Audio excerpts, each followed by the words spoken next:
I was 30 seconds away from handing over my $200 million empire to my eldest son. We were sitting in the executive boardroom when he slid a custom-drafted contract across the mahogany table, followed by a steaming cup of my favorite herbal tea. His smile was flawless, reassuring, and completely deadly. But as I reached for the pen, Rosa, my housekeeper of 20 years, brushed past my shoulder to collect the empty water glasses. Her whisper was so faint I almost missed it. She said, "Do not drink it, trust me." Without missing a beat, I intentionally knocked my pen onto the thick carpet. As my son leaned over to help me retrieve it, I seamlessly swapped our identical mugs. 2 minutes later, it was not me fighting for breath on the floor. It was him. Before I tell you exactly how I dismantled my own bloodline, let me know where you are watching from in the comments below. Hit like and subscribe if you have ever had to teach a hard lesson to someone who underestimated your mind. The air in the glass-walled boardroom of Pierce Logistics was thick with a toxic kind of anticipation. It was a Tuesday morning, and the sprawling skyline of the city stretched out behind me, a concrete jungle I had conquered over 4 brutal decades. I am Sterling Pierce, 74 years old, and the founder of the largest minority-owned freight logistics company in the country. Sitting across from me was my eldest son, Kendrick. He was 42, wearing a tailored suit that cost more than my very first delivery truck. Next to him sat his wife, Chloe. She was a 36-year-old woman from a bankrupt old money family who looked at my company not as a legacy of hard work, but as a winning lottery ticket meant to save her sinking social status. They genuinely thought this meeting was a formality. They thought today was the day the tired old man finally stepped down, signed the succession papers, and handed them the keys to the kingdom. Kendrick pushed the steaming ceramic mug closer to my hand. "Drink up, Dad," he said smoothly. "You need to relax your throat before your big retirement speech to the board." I looked at the dark liquid steeping in the cup. I looked back at Kendrick. His eyes held a strange, eager gleam that I had never seen before. A nervous twitch in his jaw betrayed his calm facade. Chloe was perfectly poised, sitting up straight with a tight, unnatural smile on her face, but her fingers were tapping frantically against her leather portfolio. Then came Rosa. She had insisted on serving the refreshments today, claiming it was a special occasion. Rosa knew the dark corners of this family better than anyone. She had helped raise Kendrick when my late wife Vivian and I were working 18-hour days just to keep the business afloat. When Rosa leaned in to take a used napkin from the table, her lips barely moved, but her voice cut straight through the noise in my head. "Do not drink it. Trust me." My heart rate spiked, but my face remained carved from solid stone. In the corporate world, you survive by reading the room. You survive by seeing the knife before it cuts your skin. I had built this massive empire from absolutely nothing in the 1970s. Back then, the banks in Detroit would not even let a young black man sit in the lobby, let alone hand him a business loan to buy commercial trucks. I had to outsmart, outwork, and outmaneuver every single person in my path to get where I am today. I did not survive 40 years of corporate warfare and systemic discrimination to be taken out by my own flesh and blood in a comfortable leather chair. Oh, I am so clumsy today. I chuckled, letting my heavy silver pen roll off the edge of the table and drop onto the thick carpet. Kendrick sighed a soft sound of irritation completely disguised as helpfulness and leaned down under the heavy mahogany table to pick it up.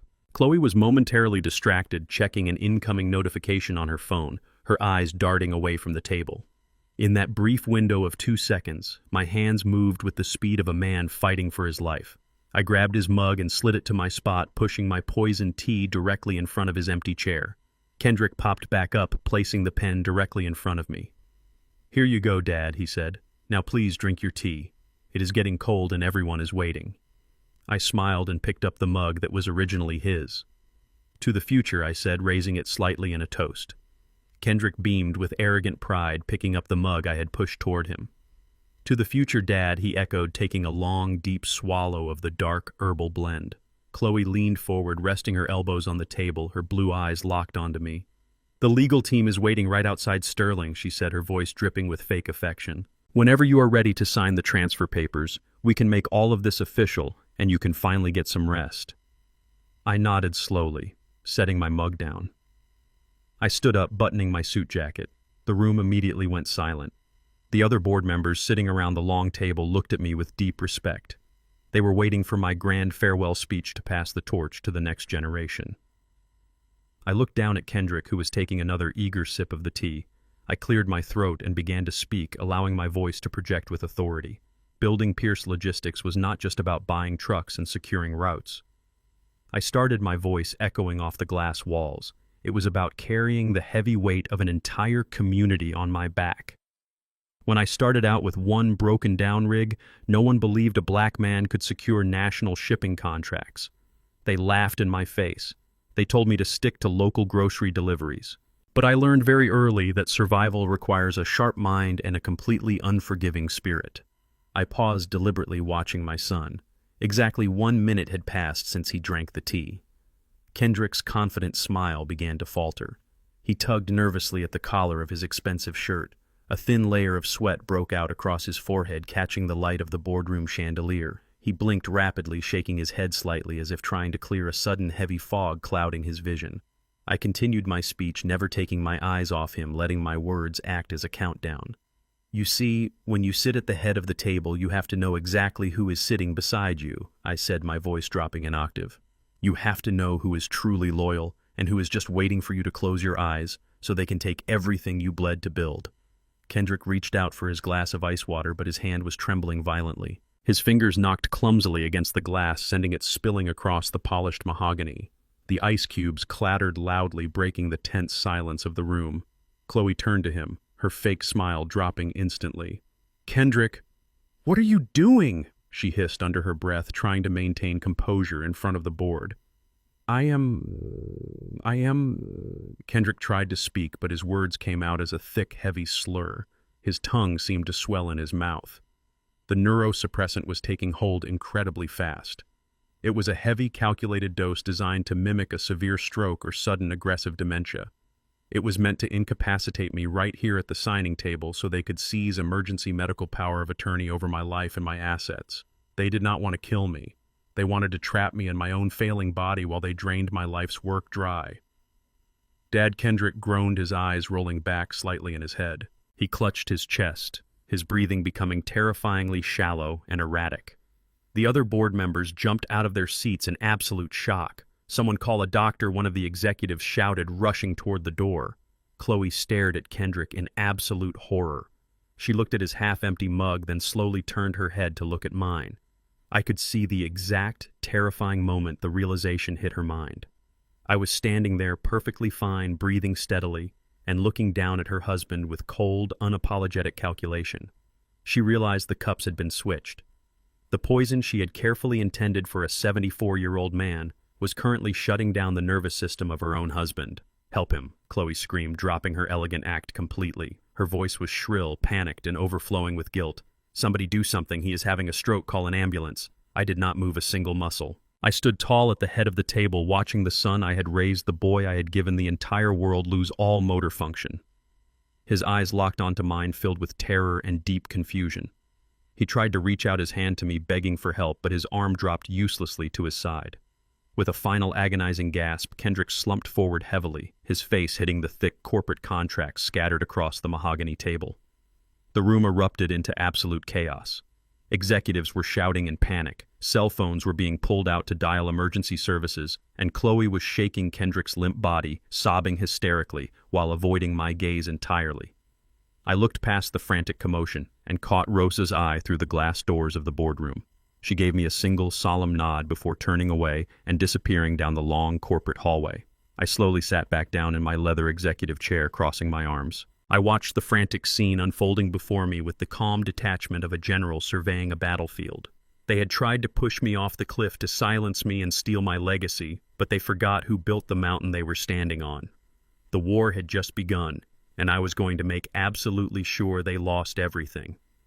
The wail of the ambulance siren cut through the busy city streets, but inside my town car, there was only absolute silence.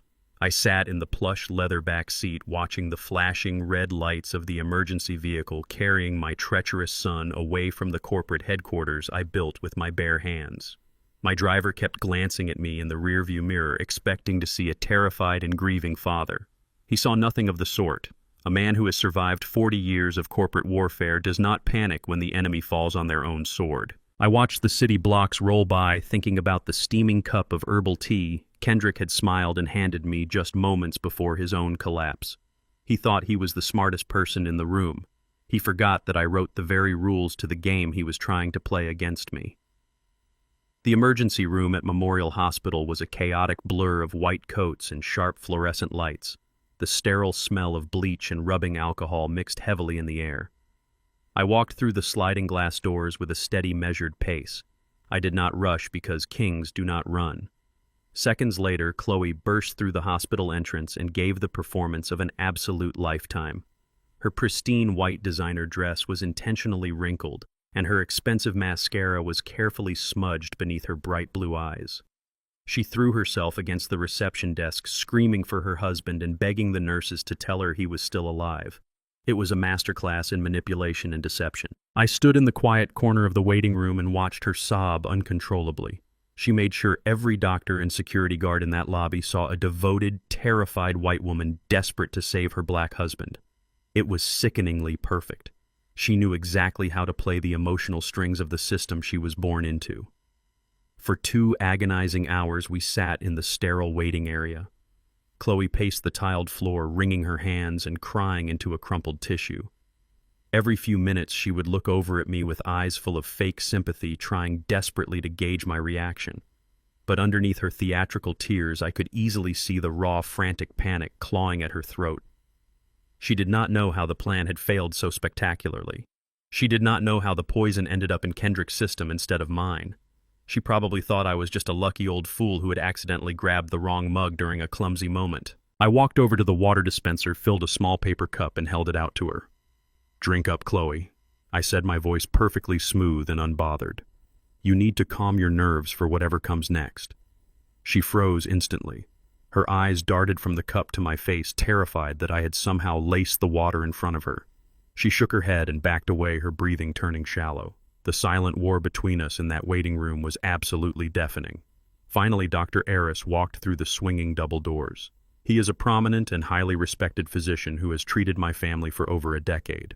His face was unusually pale and his jaw was tight with unspoken tension. He approached us and softly told Chloe that Kendrick was stable but completely unresponsive. Chloe let out a dramatic gasp, covering her mouth and begging the staff to let her see him immediately. As the nurses escorted her crying form down the long hallway, Dr. Aris caught my eye. He gave me a single, subtle nod. I knew that specific look entirely too well. That was the look of a man who had found something terrible buried deep in the bloodwork. I followed him quietly, slipping away from the hospital chaos and stepping into a small, windowless consultation room far away from the prying eyes of my treacherous daughter-in-law. Dr. Aris closed the heavy door and locked it, ensuring our privacy. He turned to me and lowered his voice to a cautious whisper. "Sterling," he said, looking deeply troubled. This was not a natural stroke, and it was certainly not a panic attack. The toxicology screen came back with a massive, glaring red flag. He explained that Kendrick had ingested a severe and highly concentrated dose of a synthetic neurosuppressant. It is a rare, untraceable chemical compound designed specifically to shut down the frontal lobe and impair all motor functions in the human body. The doctor looked me directly in the eye and stated that the symptoms are chemically engineered to perfectly mimic a sudden aggressive stroke or a rapid onset of severe dementia. The drug does not kill the victim. It traps them inside a useless, paralyzed body while their brain slowly and painfully disconnects from reality. The clinical words echoed heavily in the small room, hitting my chest with the brutal force of a freight train. The dots connected in my mind, instantly forming a picture of pure evil. This was never a clumsy assassination plot. Murder is sloppy and unpredictable. Murder brings police investigations, autopsies, and relentless corporate audits that tear through financial records. But a tragic medical event happening to a 74-year-old black man during a highly stressful retirement speech is simply considered a sad, unfortunate reality of old age. Nobody ever questions a stroke. If I had consumed that herbal tea, I would not be dead in a coffin. I would be drooling in a wheelchair, unable to speak, unable to write my own name, and completely unable to defend my legacy from the scavengers. I realized the absolute evil genius of their legal trap. The massive 500-page succession contract Kendrick had slid across the mahogany table was not just a simple transfer of corporate assets. It undoubtedly contained a standard medical incapacity clause hidden deep within the legal jargon. If the founder becomes mentally or physically unfit, The eldest son and his spouse instantly gain emergency medical power of attorney and absolute total control over all liquid assets and corporate voting rights. They did not just want my money. They wanted to lock me in my own failing mind so they could drain my $200 million empire without a single legal hurdle or board approval standing in their way. I would have been a silent prisoner in my own estate, forced to watch them dismantle everything I had bled to build while I was trapped in a chemically induced prison. The cruelty of their method burned through my veins like fire because it was deeply and unforgivably personal. My late wife Vivian passed away from early onset dementia 10 years ago. I spent millions of dollars on experimental treatments holding her fragile hand as her brilliant, vibrant mind slowly faded into total darkness. Chloe knew this. Kendrick knew this. They knew exactly what chemical compound to use because they knew I had already lived through that exact terrifying nightmare. They weaponized my deepest personal trauma just to steal my legacy. Chloe brought her bankrupt old money entitlement into my family and somehow convinced my eldest son that he did not have to wait his turn or earn his crown through hard work. She convinced him to simply colonize the wealth my wife and I had suffered to build. They deeply underestimated the sheer ruthless willpower of a man who fought his way out of the lowest slums of Detroit. They thought I was just a tired old man ready to be put out to pasture. They were fundamentally and fatally wrong. I looked at Dr. Aris and asked him for a highly unconventional favor. I told him to keep the toxicology report strictly confidential and entirely off the official hospital network for the next 48 hours.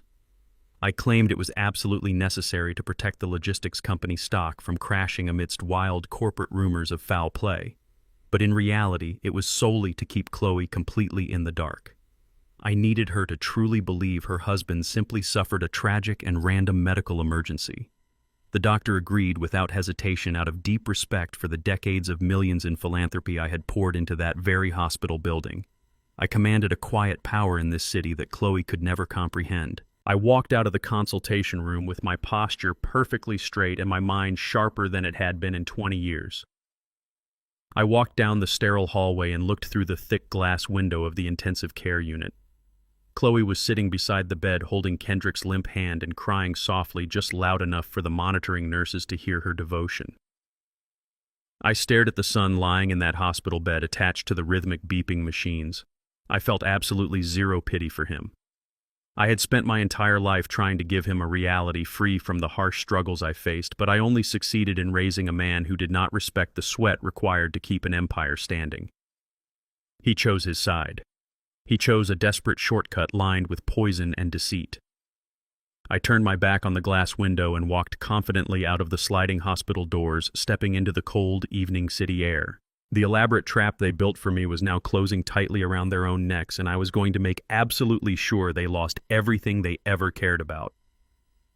The drive back to the estate was wrapped in a suffocating and absolute silence. My driver navigated the long, winding roads leading up to the massive iron gates of my property with practiced ease. I stared out the heavily tinted window of the town car, letting the darkness of the evening wash over my thoughts. This estate was a sprawling fortress I built 30 years ago for my late wife, Vivian. We designed every single inch of it together, from the imported marble floors to the towering oak doors. It was supposed to be a safe haven for our bloodline, a place where our legacy would grow strong and remain protected from the harsh realities of the world we fought so hard to overcome. We wanted a sanctuary where our son could grow up without the struggles we faced in the unforgiving streets of Detroit. Now it felt like a hollow, empty monument to a family that no longer existed. I stepped out of the vehicle and the crisp night air hit my face sharply. The heavy front doors opened silently as I walked inside. The mansion was completely still. The usual sounds of the staff moving about or the clinking of silverware were entirely absent. I preferred it this way. I did not want sympathetic looks or hushed whispers from the employees. I needed absolute clarity and total isolation to process the sheer magnitude of the betrayal I had just survived. I walked past the grand curved staircase and headed straight for the east wing where the industrial kitchen was located. My footsteps barely made a sound on the polished floors. I knew exactly who would be waiting for me. Rosa had been the head housekeeper of this estate for more than 2 decades. Vivian hired her personally years ago, recognizing a fierce loyalty and a quiet intelligence in the woman. Rosa knew the ghosts that haunted these expansive halls better than anyone else alive. She was an observant, dedicated woman who saw every hidden detail and spoke only when it was absolutely necessary. When I entered the dim kitchen, she was standing alone by the massive stainless steel island. The bright overhead lights were turned off, and only the soft, warm glow from under the mahogany cabinets illuminated her face. She was wiping down the spotless granite counter with slow and very deliberate motions. She did not look surprised to see me standing there in the doorway. She stopped her work and folded the white cloth, neatly placing it aside. There was no fear in her eyes. There was only a deep, sorrowful understanding of what had just transpired downtown. We stood there in the quiet space, two older survivors of a silent war that had just claimed its first major casualty. I did not yell. I did not raise my voice or show a single ounce of explosive anger. Men who build empires do not throw tantrums in their own castles. I stood directly across from her and asked her in a calm, cold voice how she knew the herbal tea was poisoned. Rosa looked down at her hands for a brief moment before meeting my steady gaze again. She spoke in an even, measured tone, detailing the events of the past few weeks with chilling precision. She told me that Chloe had been acting increasingly paranoid lately. My daughter-in-law had been locking herself in her private guest suite and forbidding the cleaning staff from entering without her direct supervision. But Rosa was not a standard maid who just followed arbitrary rules. She was the woman who managed the safety of the entire household, and she noticed every single disruption in the daily routine. 3 days ago, Rosa decided to clean the suite herself while Chloe was away drinking mimosas at the country club. Rosa told me she noticed a strange chalky white residue scattered across the marble vanity in the bathroom. When she checked the small decorative trash can beneath the sink, she found several empty blister packs of a powerful prescription medication completely ripped apart and hastily discarded. I listened to her words, carefully absorbing every dark detail without interrupting. Rosa explained that the empty blister packs belonged to a heavy-grade neurosuppressant. She knew the specific medication because her own mother had been prescribed a much weaker version of it many years ago to control severe tremors.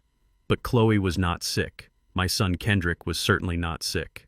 Rosa began to pay very close attention to my daughter-in-law and her sudden daily walks around the outer perimeter of the estate.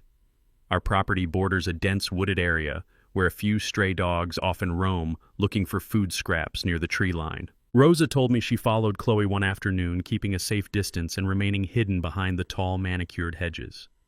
She watched the woman my son married pull chunks of raw meat from a plastic grocery bag. She watched Chloe sprinkle the crushed white powder heavily over the meat and toss it over the iron fence to a hungry stray dog. Rosa described the horrific scene with a heavy and broken heart. She told me she returned to that exact same spot 2 hours later.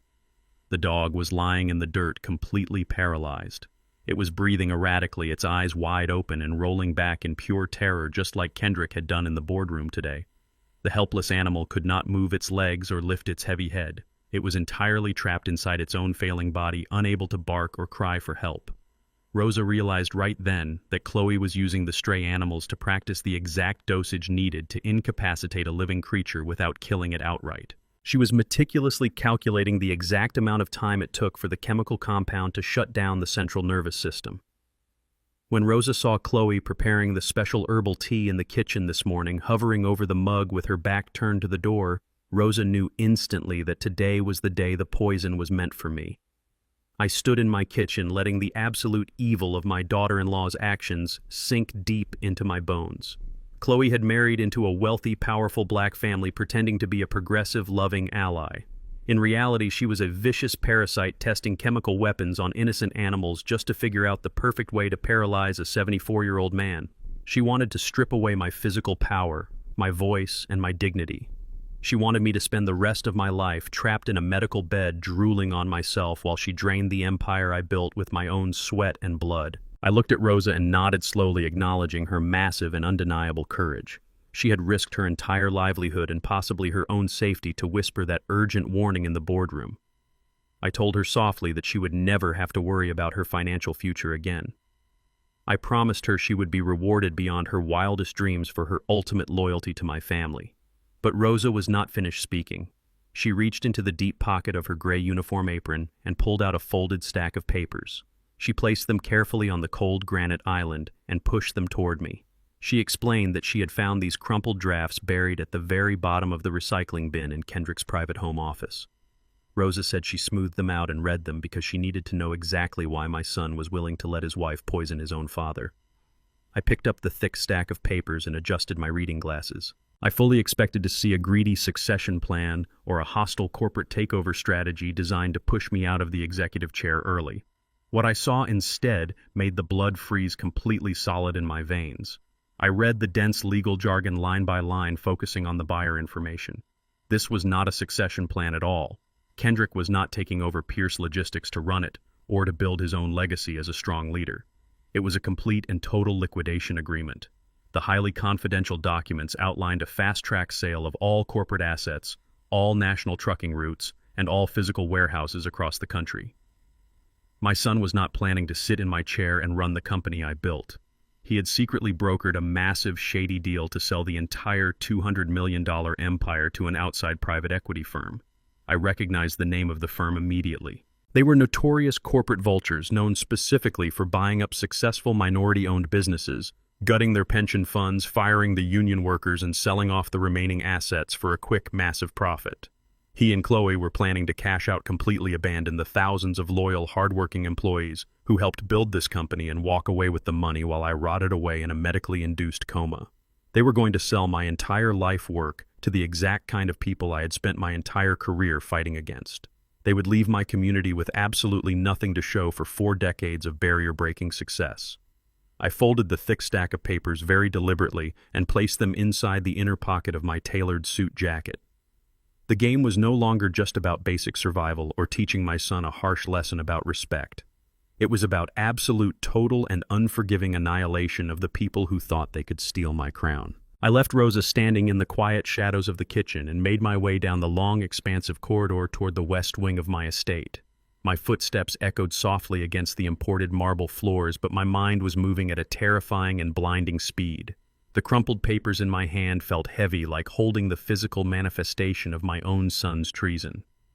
I approached the solid oak door at the end of the hall. This was my private office, a room built like an absolute fortress. Thick steel-reinforced walls and biometric security scanners protected the nerve center of Pierce Logistics. I placed my right thumb against the glowing glass panel and the heavy door clicked open with a deep mechanical thud. I stepped inside and the motion sensors instantly brought the dim, ambient lighting to life, casting a warm glow over the walls, lined with awards and photographs of a 40-year journey. I walked over to my massive walnut desk and sat down in my leather executive chair. The silence in the room was completely absolute. I carefully smoothed out the crumpled pages Rosa had given me, placing them flat on the smooth wood surface. I did not pour a drink. I did not need alcohol to numb my senses. I needed absolute, flawless clarity.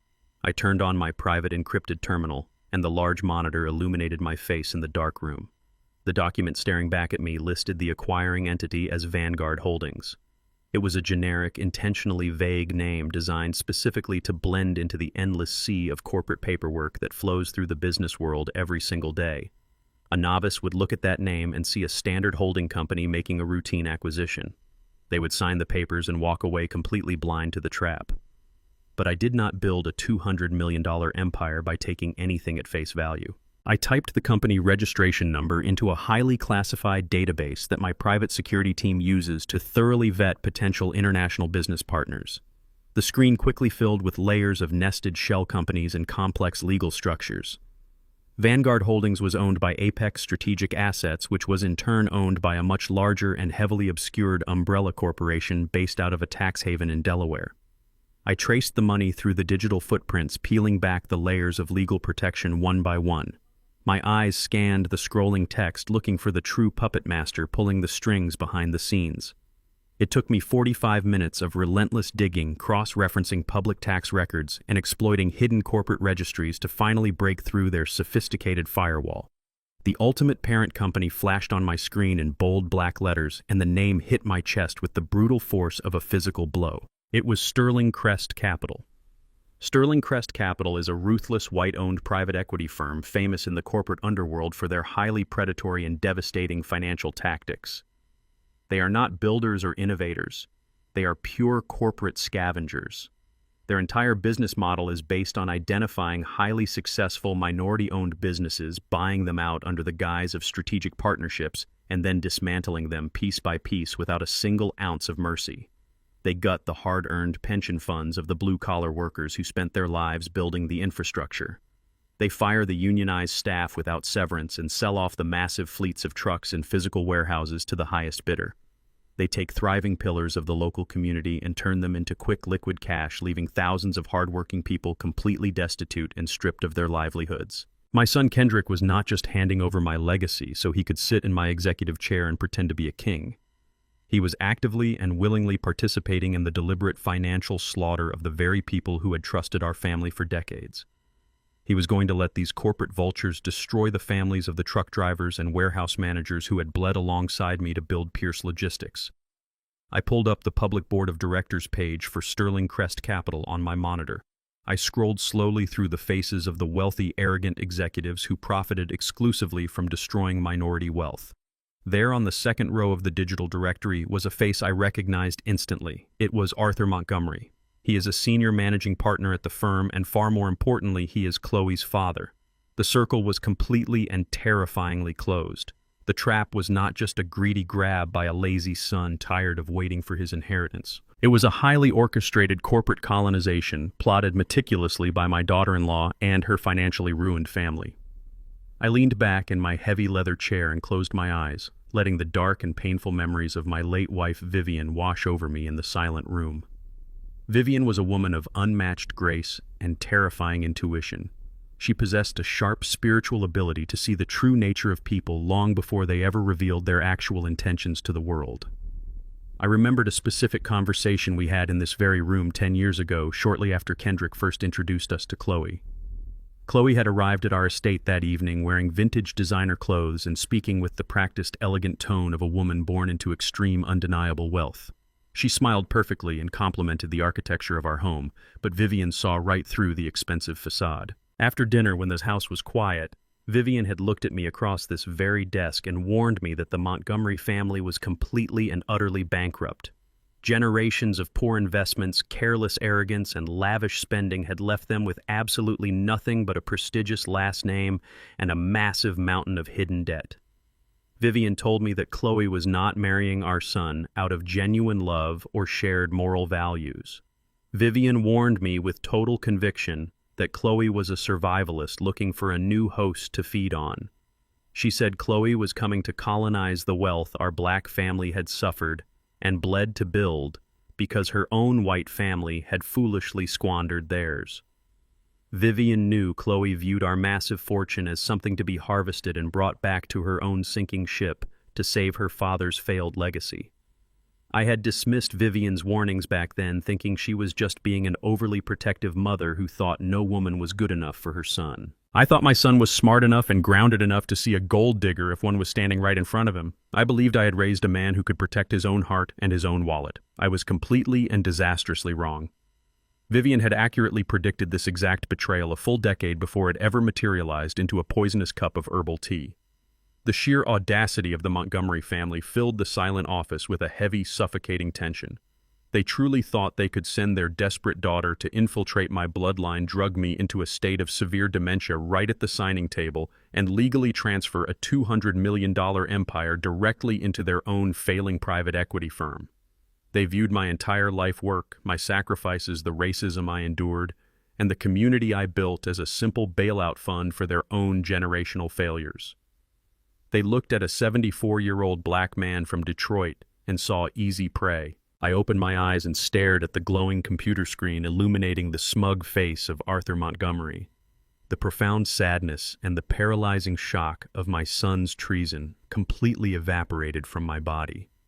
In its place, a cold, dark, and terrifying clarity took root deep inside my chest. They wanted to play a ruthless game of high-stakes corporate warfare against a man who literally wrote the survival manual for navigating a rigged and hostile system. They assumed my age made me slow. They assumed my love for my son made me blind. I carefully folded the draft contract and placed it inside my hidden floor safe, spinning the combination lock to secure the evidence of their treason. The board of directors at Sterling Crest Capital thought they had brilliantly outsmarted a tired old man ready to be put out to pasture. They were about to learn a very painful and historical lesson. I am not just a wealthy businessman sitting behind a desk. I am a highly calculated predator when my territory and my people are threatened. I turned off the computer terminal and let the executive office fall back into total, absolute darkness. The counterattack was now fully formed and perfectly structured in my mind. I was going to let Chloe and her father firmly believe they had won the war, right up until the exact second I systematically and legally destroyed their entire world, leaving them with absolutely nothing. The rhythmic beeping of the life support machines echoed relentlessly through the sterile walls of the intensive care unit. I stood silently outside the glass double doors, watching the tragic consequence of my son's own greed unfold before my very eyes. Kendrick lay in the specialized hospital bed, completely paralyzed by the synthetic neurosuppressant he had intended for me. His eyes were open wide and filled with a silent, screaming terror. He could see the white ceiling, he could hear the rhythmic thumping of the monitors, but he could not move a single muscle to save himself. Chloe sat right beside him, holding his limp, unresponsive hand and wiping imaginary tears from her perfectly powdered cheeks. She was giving the performance of an absolute lifetime for the rotating shifts of doctors and nurses. She wanted every single medical professional in that building to see a devoted wife crumbling under the weight of an unexpected family tragedy. I knew she was actually waiting for the exact right moment to turn her sights back on me. When the attending physician finally left the intensive care wing, Chloe slowly stood up and walked out into the quiet hallway to find me. She approached me with her head tilted slightly downward, her hands clasped together in a textbook display of manufactured sorrow. "Sterling," she said, her voice trembling with calculated precision. "The doctors say Kendrick might be in this paralyzed state for months, maybe even longer. I cannot even begin to process this absolute nightmare." I remained completely still, letting her weave her poisonous web. She stepped closer and gently placed her hand on my forearm. "You look so incredibly exhausted, Sterling," she whispered softly. "The stress of watching your strong son collapse. Like this must be tearing your heart apart entirely. I know your late wife Vivian suffered from severe cognitive decline, and seeing Kendrick like this must be bringing all that horrific trauma back to the surface for you. She was weaponizing my deepest personal grief to test my mental stability right there in the hallway." She continued her psychological attack without missing a single beat. "The company cannot be left without strong leadership during a crisis like this, Sterling," she said, her voice dripping with fake concern. "The board of directors will panic and the stock value will plummet overnight. You need to go home and rest your mind before the stress causes you to have a medical emergency too. I have already contacted our corporate attorneys. They are drafting a temporary emergency proxy agreement that will allow me to step in and manage Pierce Logistics while you recover from this severe emotional shock." She wanted to officially declare me mentally unfit to run the company, citing the unbearable trauma of my son's medical collapse. She fully expected me to fight back. She expected me to yell to assert my dominance and to cause a massive scene in the middle of the hospital, which she would immediately use as documented evidence of my failing mental health and erratic behavior. Instead, I gave her exactly what she wanted to see. I let my shoulders slump heavily forward. I allowed my hands to tremble slightly, and I looked down at the cold linoleum floor like a broken, defeated old man. I sighed a long, shaky breath that sounded like absolute surrender. "You might be right, Chloe," I murmured, my voice sounding intentionally weak and fragile. "I am just so incredibly tired. I cannot even think straight right now. Just handle the paperwork and let me sit here with my boy." A quick flash of pure, arrogant triumph crossed her bright blue eyes. She genuinely believed she had just checkmated a 74-year-old corporate king with a few fake tears and a gentle touch. She thought I was just another tired old black man ready to hand over the keys to the kingdom because the burden had become too heavy. She nodded sympathetically and promised she would take care of absolutely everything so I would not have to worry. As she walked away down the sterile hospital corridor, clicking her designer heels, I slowly raised my head. The fragile old man vanished completely and the ruthless corporate predator returned to the surface. I walked to a secluded corner of the waiting area, pulled out my encrypted mobile device, and dialed a highly secure number I had not used in over a decade. I called Marcus. Marcus was not a standard corporate security guard or a typical IT guy. He was the brilliant, elusive head of a shadow information technology team that I had quietly funded and kept on a lucrative retainer for high-level corporate espionage. I met Marcus 20 years ago when he was a brilliant but reckless teenager hacking into municipal grids in Detroit. I pulled him out of a juvenile detention center, paid for his education, and gave him a massive playground to test his skills. He was fiercely loyal to me, and he possessed the capability to dismantle any digital fortress on the planet. Marcus answered the phone on the very first ring. I did not waste time with pleasantries or small talk. I told him I needed total and completely undetectable access to every single piece of digital data belonging to my daughter-in-law. I needed her emails, her encrypted text messages, her banking logins, and her private offshore communications. Chloe had made a massive tactical error by practically living at the hospital to maintain her devoted wife facade. She had left her primary laptop and her personal backup servers completely unattended back at the guest suite of my heavily guarded estate. I instructed Marcus to dispatch his best field operatives to my mansion immediately.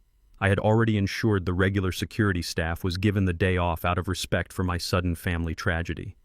The Shadow team had full, unhindered physical access to her devices, but I also needed the live data she carried with her right now. Chloe was sitting in the intensive care unit, clutching her smartphone like a lifeline, constantly communicating with her father and the private equity vultures at Sterling Crest Capital. Marcus told me he was sending a top-tier operative disguised as a hospital IT contractor directly to the ICU floor. The operative only needed to stand within 10 feet of Chloe for exactly 3 minutes to execute a forced proximity clone of her mobile device.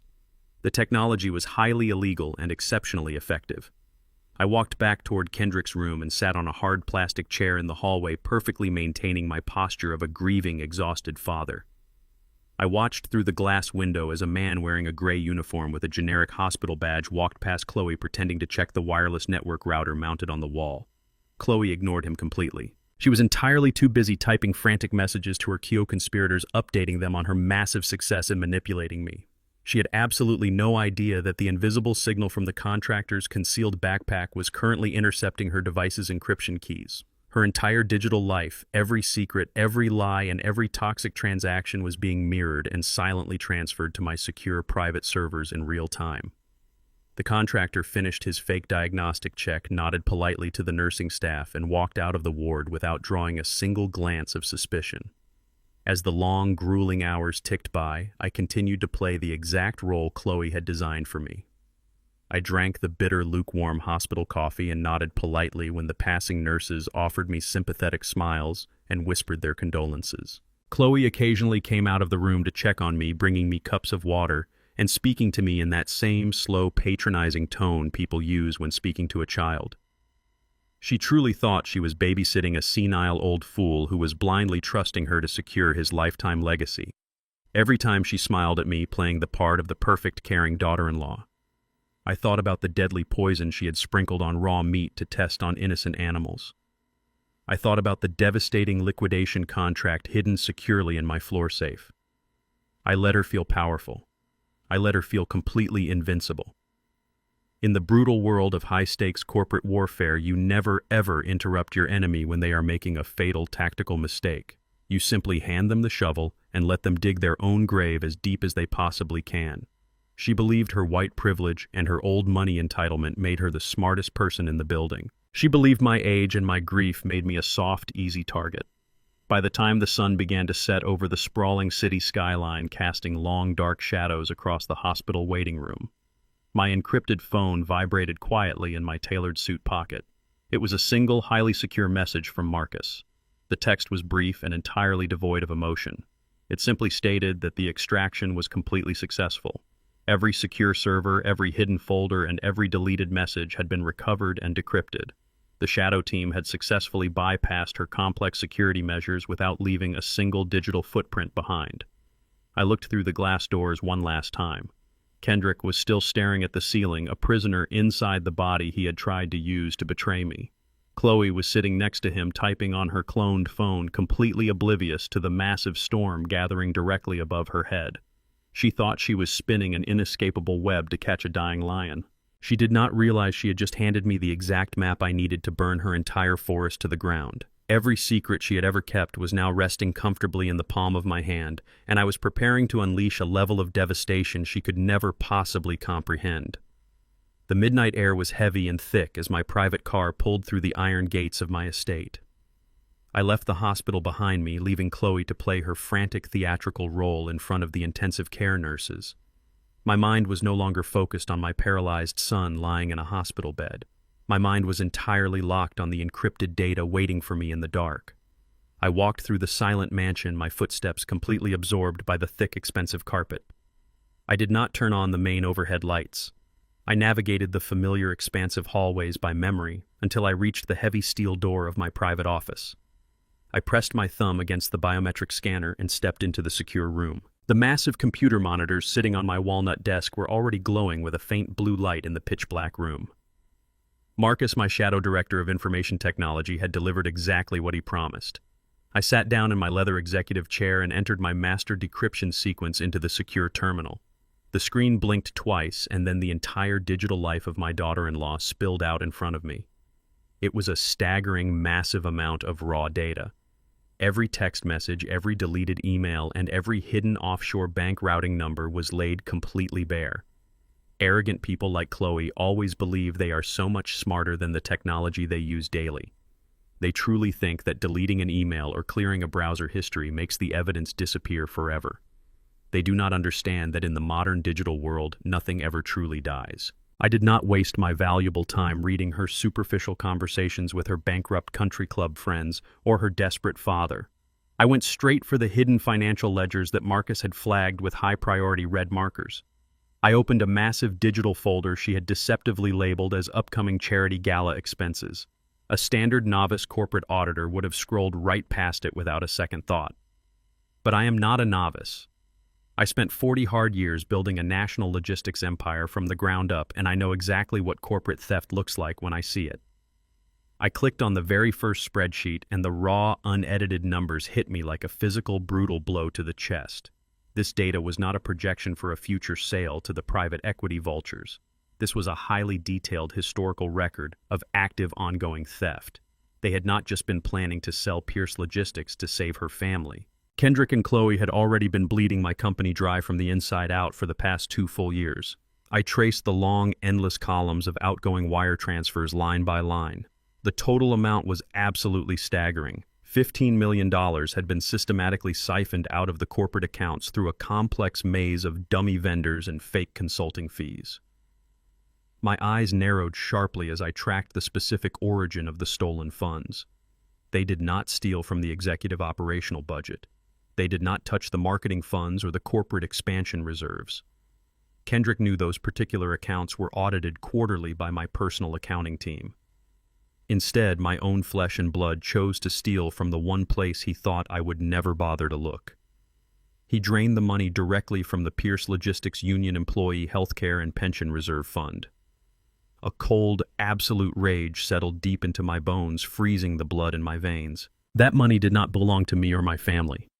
That money belonged to the 3,000 truck drivers, the mechanics, and the warehouse workers who broke their backs every single day to keep my empire running. Those were the men and women who trusted me to protect their families, their health, and their futures. Those workers had mortgages to pay, and children relying on that healthcare fund for life-saving medical treatments. Kendrick had looked those loyal workers in the eye every single morning, knowing full well he was draining their lifeline to hand over to his greedy wife. I continued to follow the digital paper trail to see exactly where the blood money had gone. The outgoing wire transfers did not go into a quiet, secure savings account. They went directly into a series of limited liability companies registered entirely under Chloe's maiden name. I opened the corporate filings attached to those specific shell companies. They were not real investments. They were pathetic vanity projects. Chloe had used $15 million of stolen blue-collar pension funds to open a chain of high-end luxury fashion boutiques across the country. She desperately wanted to prove to her bankrupt old money family that she was a successful independent entrepreneur who did not need to rely on a black family for her wealth. But she possessed absolutely zero business acumen. The financial records clearly showed that every single one of her luxury boutiques had failed miserably within months of opening. She hemorrhaged money paying exorbitant rents in premium shopping districts, hosting lavish launch parties, and buying overpriced inventory no one ever purchased. When one boutique went under, Kendrick simply authorized another massive wire transfer from my employee's healthcare fund to cover her massive losses and start a new one. They had burned through $15 million of stolen money just to maintain a fake image of wealth and success for her elite social circle. Kendrick had betrayed the very people who looked at him as their future leader, all to satisfy the endless financial black hole of his wife's fragile ego. I leaned back in my heavy chair, and stared at the glowing monitors. The sheer scale of the embezzlement was breathtaking, but something about the timeline did not make logical sense. If they had already stolen $15 million over 2 years, why were they so absolutely desperate to force me to sign the succession papers this morning? Why did Chloe resort to poisoning my herbal tea to paralyze me today of all days? Greed alone did not explain the sudden violent urgency of their murderous actions. There was a massive missing piece to this puzzle, and I was going to find it. I bypassed Chloe's folders and hacked directly into Kendrick's synchronized corporate executive calendar. I searched for any highly classified internal memos he might have hidden from my executive dashboard. It took me 20 minutes of deep digital excavation to find the buried notification. It was an urgent, heavily encrypted email from our external compliance firm sent directly to Kendrick just 3 days ago. The subject line consisted of just 3 terrifying words: impending federal audit. The Securities and Exchange Commission had flagged a massive discrepancy in the union pension ledgers. A team of federal forensic accountants was scheduled to raid the Pierce Logistics financial department on the 1st of next month. The final devastating truth clicked into place with terrifying absolute clarity. The massive 500-page succession contract Kendrick had slid across the mahogany table this morning was not just a greedy power grab. It was a meticulously crafted legal frame-up. I pulled up the digitized draft of the contract that Rosa had rescued from the trash. I read the specific clauses governing the transfer of the corporate shell accounts. The legal language was incredibly dense and deliberately confusing, but the trap was absolute and lethal. If I had signed that document today, I would have legally acknowledged full and sole responsibility for the exact shell accounts holding the embezzled $15 million. They were never planning to just push me out of the company and enjoy the remaining wealth. They knew the federal agents were coming. They knew the missing pension funds would carry a mandatory federal prison sentence of at least 20 years. They desperately needed a scapegoat, and they chose the 74-year-old man who gave them everything. The neurosuppressant in the herbal tea was not just meant to silence my objections in the boardroom. It was meant to lock me inside my own paralyzed body so I could not defend myself when the federal agents stormed into my hospital room with handcuffs. They wanted me to take the absolute fall for the missing $15 million. They wanted me to die in a cold federal prison hospital, unable to speak a single word in my defense, while they took the remaining liquid cash and disappeared overseas completely free of consequence.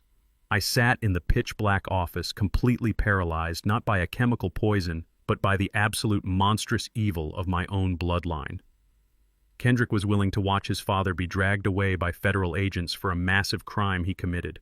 Chloe was willing to poison me to ensure I could never speak a single word of truth to the authorities.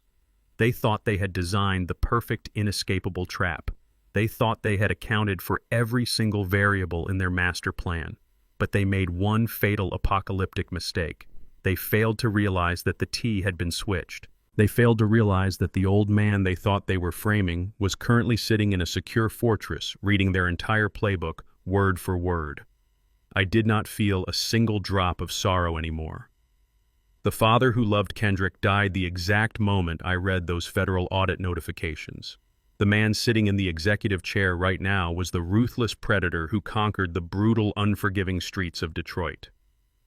I closed the financial ledgers and locked the decrypted files securely behind my own military-grade firewalls. I had the entire picture now. I had the financial motive, I had the chemical weapon, and I had the absolute, undeniable proof of their federal crimes. But I was not going to simply hand this massive evidence over to the police. That would be entirely too easy for them. In my world, you do not just stop an enemy from attacking you. You take their weapon, you sharpen the blade, and you let them fall directly onto it. I looked at the glowing clock on my desk. It was 3 a.m. I had less than 48 hours before Kendrick might regain enough motor function to realize the assassination plan had failed. I had to move with absolute devastating precision. I picked up my secure phone and began to make the calls that would set my own trap into motion. I was going to give Chloe and Kendrick exactly what they wanted. I was going to give them the company. I was going to give them the signed contracts. But I was going to wrap those contracts around their necks like a hangman's noose. The vultures thought they were coming to feast on my carcass, but they were about to walk blindly into a slaughterhouse. The digital files illuminated my face with a harsh blue light in the absolute darkness of my private office. I had already uncovered the massive $15 million embezzlement that Kendrick and his entitled wife Chloe had orchestrated. I had already seen the fake luxury boutiques funded entirely by the stolen blood and sweat of my loyal employees. But the sheer volume of the theft did not explain the violent urgency of their actions this morning. Greed is usually a slow and patient poison. It drains accounts over years, not days. To understand why my own son had handed me a cup laced with a heavy neurosuppressant, I had to dive much deeper into the corporate ledgers.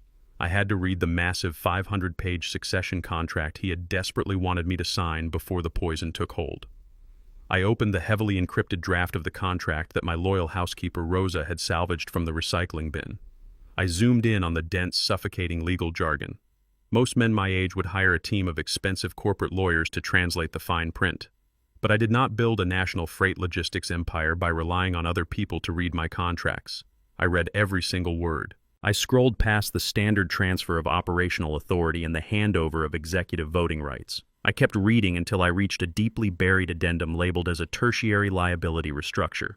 It was hidden on page 342, nestled perfectly between routine tax compliance clauses and warehouse management protocols.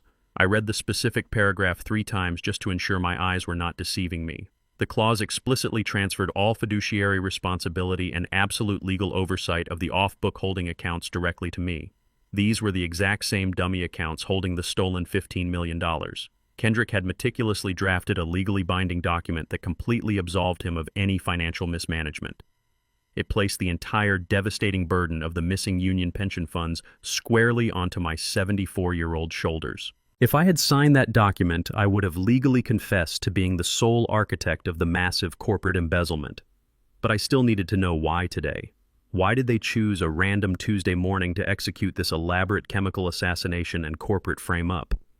I bypassed Chloe's cloned hard drive and hacked directly into the secure communications server used by our external compliance auditors. It took me almost an hour of relentless digital excavation to bypass the security firewalls, but I finally found the hidden notification. It was a heavily encrypted priority memo sent directly to Kendrick's private executive inbox exactly 3 days ago. The subject line contained words that would strike absolute terror into the heart of any corporate criminal. It was an official notice of an impending audit by the Securities and Exchange Commission. The federal agents had detected a massive unauthorized bleeding of funds from our union employee healthcare reserves. A specialized team of ruthless federal forensic accountants was officially scheduled to raid the Pierce Logistics financial headquarters on the first day of next month. The final horrifying piece of the puzzle clicked into place with absolute terrifying clarity. The private equity buyout, the poisoned herbal tea, the rushed retirement meeting, and the suffocating 500-page contract were all interconnected elements of a masterfully evil trap. This was never just about greed. This was about federal survival. Kendrick and Chloe knew the federal agents were coming. They knew the missing $15 million carried a mandatory federal prison sentence of at least 20 years. They desperately needed a scapegoat, and they chose the man who gave them everything. The neurosuppressant in the herbal tea was the true key to their dark salvation. They did not want me dead. A dead founder triggers a massive, immediate corporate autopsy. A dead billionaire brings relentless police investigations, probate court battles, and deep forensic scrutiny into the company accounts long before any private equity sale can be finalized. But a paralyzed, incapacitated old man who just suffered a tragic sudden stroke at his retirement signing is the perfect silent fall guy. I leaned back in my heavy leather executive chair and visualized exactly how they had planned for the rest of my life to end. The federal agents would storm the corporate headquarters in a few short weeks. They would follow the digital paper trail straight to the dummy holding accounts bearing my newly signed signature. They would walk into my quiet hospital room holding federal arrest warrants. I would be lying there in a sterile medical bed, completely trapped inside my own unmoving body, unable to lift a finger or speak a single word in my defense. I would be entirely unable to tell the federal agents about the stolen pension funds or the fake luxury fashion boutiques Chloe had built with the stolen money. I would be federally indicted, stripped of my entire legacy, and thrown into a cold, maximum security federal prison hospital. I would die entirely alone in a concrete cell known to the world and to my own community as a greedy, corrupt old man who robbed his own hardworking truck drivers. I thought about the men and women who would be destroyed by this. Men like Big Mike, the head mechanic who had been working in my Detroit garages since 1978. His entire retirement was tied up in that stolen pension fund. Kendrick was willing to throw Big Mike and thousands of other loyal black and brown workers directly under the bus, just to satisfy the endless financial black hole of his white wife's fragile ego. While I was rotting away in a federal prison, Kendrick and Chloe would finalize the quick sale of Pierce Logistics to the vulture capitalists at Sterling Crest Capital. The private equity firm would gut the remaining assets, fire the unionized workers without a dime of severance, and sell off the massive fleets of trucks. Kendrick and Chloe would take their massive buyout payout, combine it with the remaining stolen $15 million, and vanish overseas. They would live a life of absolute untouchable luxury in Europe, completely free of consequence, while the community I spent 40 years uplifting was left with absolutely nothing but broken promises and empty bank accounts. A weak man would have shattered entirely under the sheer crushing weight of this betrayal. A normal father would have driven straight back to the intensive care unit, grabbed his paralyzed son by the collar, and demanded answers. A scared man would have called the police right now and handed over the digital evidence, praying the legal system would sort out the mess before the federal audit destroyed everything. But I am none of those things. I am Sterling Pierce. I built a national trucking and logistics empire in an era where men who looked like me were actively denied basic commercial bank loans and common respect. I survived the brutal business world by outsmarting predators who foolishly thought my skin color meant I was uneducated. I survived by never showing my hand until the blade was already resting comfortably against my enemy's neck. I sat in the pitch-black office staring at the glowing monitors displaying the federal audit notice. And then in the complete, absolute silence of the room, I smiled. It was not a smile of joy or relief. It was the cold, deeply calculated smile of a predator who has just locked the gates of the slaughterhouse from the inside. I was not going to confront Kendrick when he woke up. I was not going to scream at Chloe or expose her lies in the hospital waiting room. Confrontation is a warning. Confrontation gives the enemy a valuable chance to adapt and change their strategy. I was not going to give them a single warning. I was going to give them exactly what they wanted. I was going to let them believe their brilliant, flawless trap had worked perfectly. I was going to agree to sign the succession papers. I was going to gladly hand them the keys to the entire company. But I was going to rewrite the rules of the handover completely in the shadows. I reached for my secure phone and prepared to dial the private number of my personal corporate attorney. I needed to draft a completely invisible legal maneuver. I needed a strategy so deep and so heavily protected by corporate law that not even the wealthy vultures at the private equity firm would see it coming until the ink was permanently dry on the page. They thought they had designed the perfect cage for an old lion. They were about to discover what happens when the lion locks the door behind them. The morning sun broke through the heavy gray clouds, casting a harsh, unforgiving light over the towering glass windows of Memorial Hospital. I walked through the sliding automatic doors for the second time in 24 hours, but my mindset was entirely different today. Yesterday I was a father walking into a living nightmare. Today I was an executioner stepping onto a battlefield wearing the carefully crafted mask of a broken man. The synthetic neurosuppressant Kendrick had ingested was designed for a rapid, aggressive onset, but it also carried a relatively short half-life to avoid leaving permanent brain damage.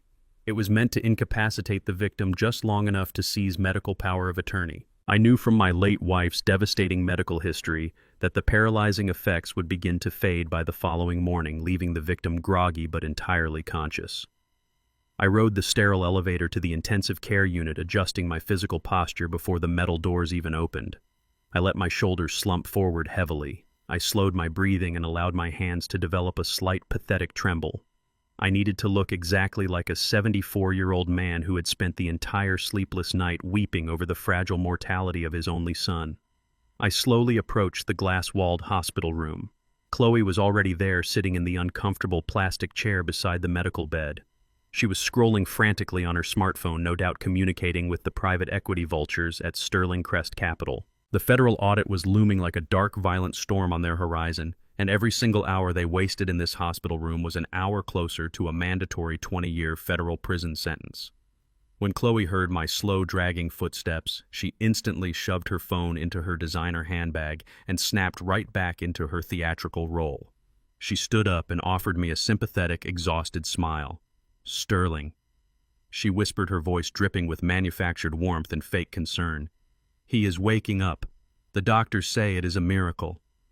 I nodded weakly, keeping my eyes fixed firmly on the cold linoleum floor. I shuffled past her and stepped up to the edge of the medical bed. Kendrick was staring blindly at the acoustic ceiling tiles. His natural color was slowly returning, and the terrifying chemical paralysis that locked his limbs yesterday was finally beginning to release its iron grip. His fingers twitched gently against the white hospital sheets, and he slowly turned his heavy head to look at me. For a brief fraction of a second, I saw absolute raw terror flash across my son's dark brown eyes. He remembered the executive boardroom. He remembered handing me the poisoned herbal tea, and he remembered watching me push a different mug back across the polished mahogany table. He knew his chemical assassination attempt had failed spectacularly, and he knew he had fallen directly into his own deadly trap. But Kendrick is a creature driven by pure, desperate greed and blinding fear. The sheer panic of the impending federal raid easily overrode his physical weakness. He could not afford to lie in this sterile bed and recover peacefully. He had $15 million of stolen union pension funds hanging over his head and an army of federal forensic accountants preparing to kick down his corporate doors. He had to finish the massive frame-up before the end of the week. "Dad," he croaked, his voice thick and raspy from the heavy medication the hospital staff had pumped into his veins. "I am so sorry I scared you." I leaned forward, resting my trembling hands on the cold metal railing of the hospital bed. "What happened to you, my boy?" I asked, letting my voice crack with perfectly feigned emotional exhaustion. The emergency doctors were running extensive toxicology screens all night. They could not figure out why your body just shut down completely out of nowhere. Chloe stepped up right beside him, placing a comforting, delicate hand on his shoulder. She looked at me with wide, innocent blue eyes. "It was a severe panic attack, Sterling," she said smoothly, lying with the flawless ease of a seasoned corporate predator. "The head cardiologist came in an hour ago and explained everything to us. Kendrick has been under a massive amount of pressure lately, trying to ensure the transition of Pierce Logistics goes perfectly. His body simply could not handle the overwhelming stress, and it triggered a complex neurological stress response. It mimicked a severe stroke, but it was just pure mental exhaustion." Kendrick nodded eagerly, leaning into his wife's ridiculous, fabricated medical excuse. He swallowed hard, trying to moisten his dry, scratchy throat. "Yes, Dad," he stammered, pushing himself up slightly against the stiff hospital pillows. "It was just a massive panic attack. I have been working grueling 18-hour days trying to finalize the complex succession paperwork. My chest tightened up in the boardroom, and everything just went completely black. I am perfectly fine now. I just need to get out of this hospital bed and finish what we started." I stared at my son, letting a long, heavy silence fill the sterile room. Any normal, loving father would have demanded more medical tests. Any normal father would have told his son to take a month off to rest his heart and recover his strength. But I knew exactly what was driving his sudden, miraculous recovery. Time was rapidly running out. The vultures at the private equity firm were getting impatient, and the federal agents were sharpening their knives for the upcoming raid. Kendrick could not rest. He had to pin the stolen $15 million on me before the first of the month. Kendrick looked at me with a wild, desperate energy burning fiercely behind his eyes. "Dad, we need to reschedule the boardroom meeting immediately," he insisted, gripping the hospital blankets tightly with his returning strength. "The board of directors is panicking right now, and the corporate partners are getting incredibly anxious about the financial stability of the company. We cannot let my little stress episode derail the entire future of Pierce Logistics. We need to sign those succession papers by Friday morning at the absolute latest." Chloe chimed in, her voice dripping with extreme urgency. "He is completely right, Sterling. The private equity investors are threatening to pull their massive financial backing if we do not show strong, unified leadership right now. We can host a quiet, private signing in the executive boardroom on Friday. Just the family and the core investors. It will be completely stress-free, and you can finally step down in peace." This was the exact moment they had been waiting for. This was the dark climax of their entire poisonous scheme. They wanted to hand me the massive 500-page contract loaded with the hidden tertiary liability clauses that would legally frame me for their $15 million embezzlement. They wanted my signature on the dotted line before the federal raid destroyed their luxurious lives. I looked back and forth between my son and my daughter-in-law. I let my shoulders drop even further toward the floor. I let out a long, trembling sigh that sounded exactly like a man who had finally been broken by the heavy, brutal weight of the corporate world. "You are right," I whispered, my voice barely above a fragile breath. "I am just too old for this kind of stress anymore." Seeing you collapse on that boardroom table, Kendrick, it took 10 years off my life. I thought I was going to lose you just like I lost your mother. I cannot do this anymore. I am completely exhausted, body and soul. Kendrick's eyes widened slightly. He leaned forward completely, ignoring the medical wires taped to his chest. You agree, Dad? He asked, his voice trembling with eager anticipation. You will sign the papers on Friday. I nodded slowly, reaching out to pat his hand with the gentle, trembling touch of a defeated father. I will sign whatever you need me to sign, my boy, I said softly. I just want to go home and rest in my garden. The company is yours now. You and Chloe can take full control of Pierce Logistics on Friday morning. I am stepping down permanently. I do not want to review the heavy documents again. I do not want to argue with the board of directors. I just want absolute peace. Take the company, son. Take it all. The reaction was absolutely instantaneous and entirely sickening. A bright, blazing gleam of pure, arrogant triumph flashed wildly in Kendrick's dark brown eyes. He could not completely hide the massive, sinister smile pulling at the corners of his mouth. Chloe let out a long, quiet breath of absolute relief and squeezed his shoulder victoriously. They had won. They truly believed they had successfully manipulated the old, uneducated black man from Detroit into handing over a $200 million empire and a federal prison sentence all in one neat package. They thought I was a broken, tired fool walking willingly into my own slaughter. They looked at me and saw a weak stepping stone to their ultimate wealth and freedom. I turned away from the hospital bed and slowly shuffled toward the heavy glass doors, maintaining my fragile, elderly posture with absolute perfection. I told them I needed to go home and prepare my mind for the big transition on Friday. Chloe offered to call my private driver, but I waved her away with a trembling hand, telling her to stay by her husband's side and focus on his recovery. As I walked out of the intensive care unit and down the long, bright hospital corridor, my stooped posture vanished completely. My spine straightened like a steel rod and my strides became long and incredibly powerful. The tired old man evaporated into the sterile air. Kendrick and Chloe thought Friday morning would be their grand royal coronation. They thought they were going to walk out of that boardroom as multimillionaires, leaving me behind to face the devastating wrath of the federal government. They had absolutely no idea that I had already begun drafting the lethal corporate maneuvers that would lock them inside a burning building. Friday was not going to be a peaceful succession signing. Friday was going to be an absolute corporate execution. The heavy freezing rain beat relentlessly against the windshield of my town car as we pulled into the flickering neon light of an old diner on the dark outskirts of Detroit. It was exactly midnight on a Wednesday. This diner was a forgotten relic from a much tougher era, an establishment with cracked vinyl booths and the permanent lingering smell of bitter black coffee and heavy engine oil. It was exactly the kind of unpolished, gritty place my arrogant daughter-in-law Chloe would absolutely refuse to step foot inside. That made it the perfect secure location for a shadow council. I instructed my private driver to wait outside in the freezing rain and keep the heavy engine running. I stepped out of the vehicle and pulled my dark wool overcoat tight against the bitter, biting wind of the city. Inside the quiet diner, waiting in the very back room, completely hidden away from the main counter, sat 6 men. These were not polished corporate executives hired straight out of elite Ivy League business schools. These were the original, hardened architects of Pierce Logistics. 5 of them were the oldest black board members who had been standing with me since the 1970s. These were men who had driven the very first rusted delivery trucks through incredibly hostile sundown towns.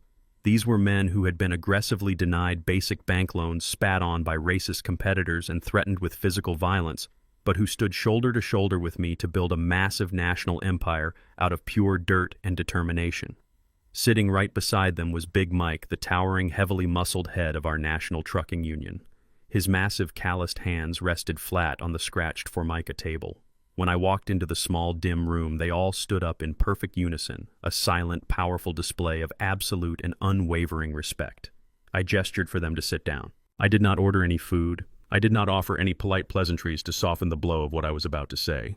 I opened my heavy leather briefcase and pulled out a thick stack of printed financial ledgers, placing them dead center on the table under the buzzing fluorescent light. I looked at these men, my lifelong brothers in arms, and I told them the absolute and terrifying truth. I explained that my own flesh and blood, my eldest son Kendrick and his entitled wife Chloe, were actively plotting to sell Pierce Logistics to a ruthless private equity firm called Sterling Crest Capital. I watched the warm blood completely drain from their weathered faces as I explained exactly what that specific buyout meant for the company they loved.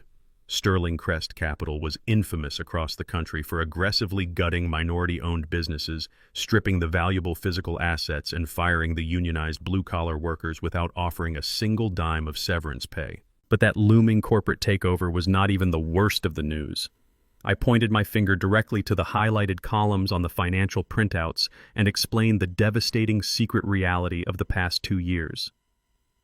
I told Big Mike to look closely at the union healthcare and pension reserve accounts. I watched his massive broad chest heave violently as his dark eyes scanned the terrifying numbers. I explained that Kendrick had systematically and quietly embezzled $15 million directly from their worker medical funds.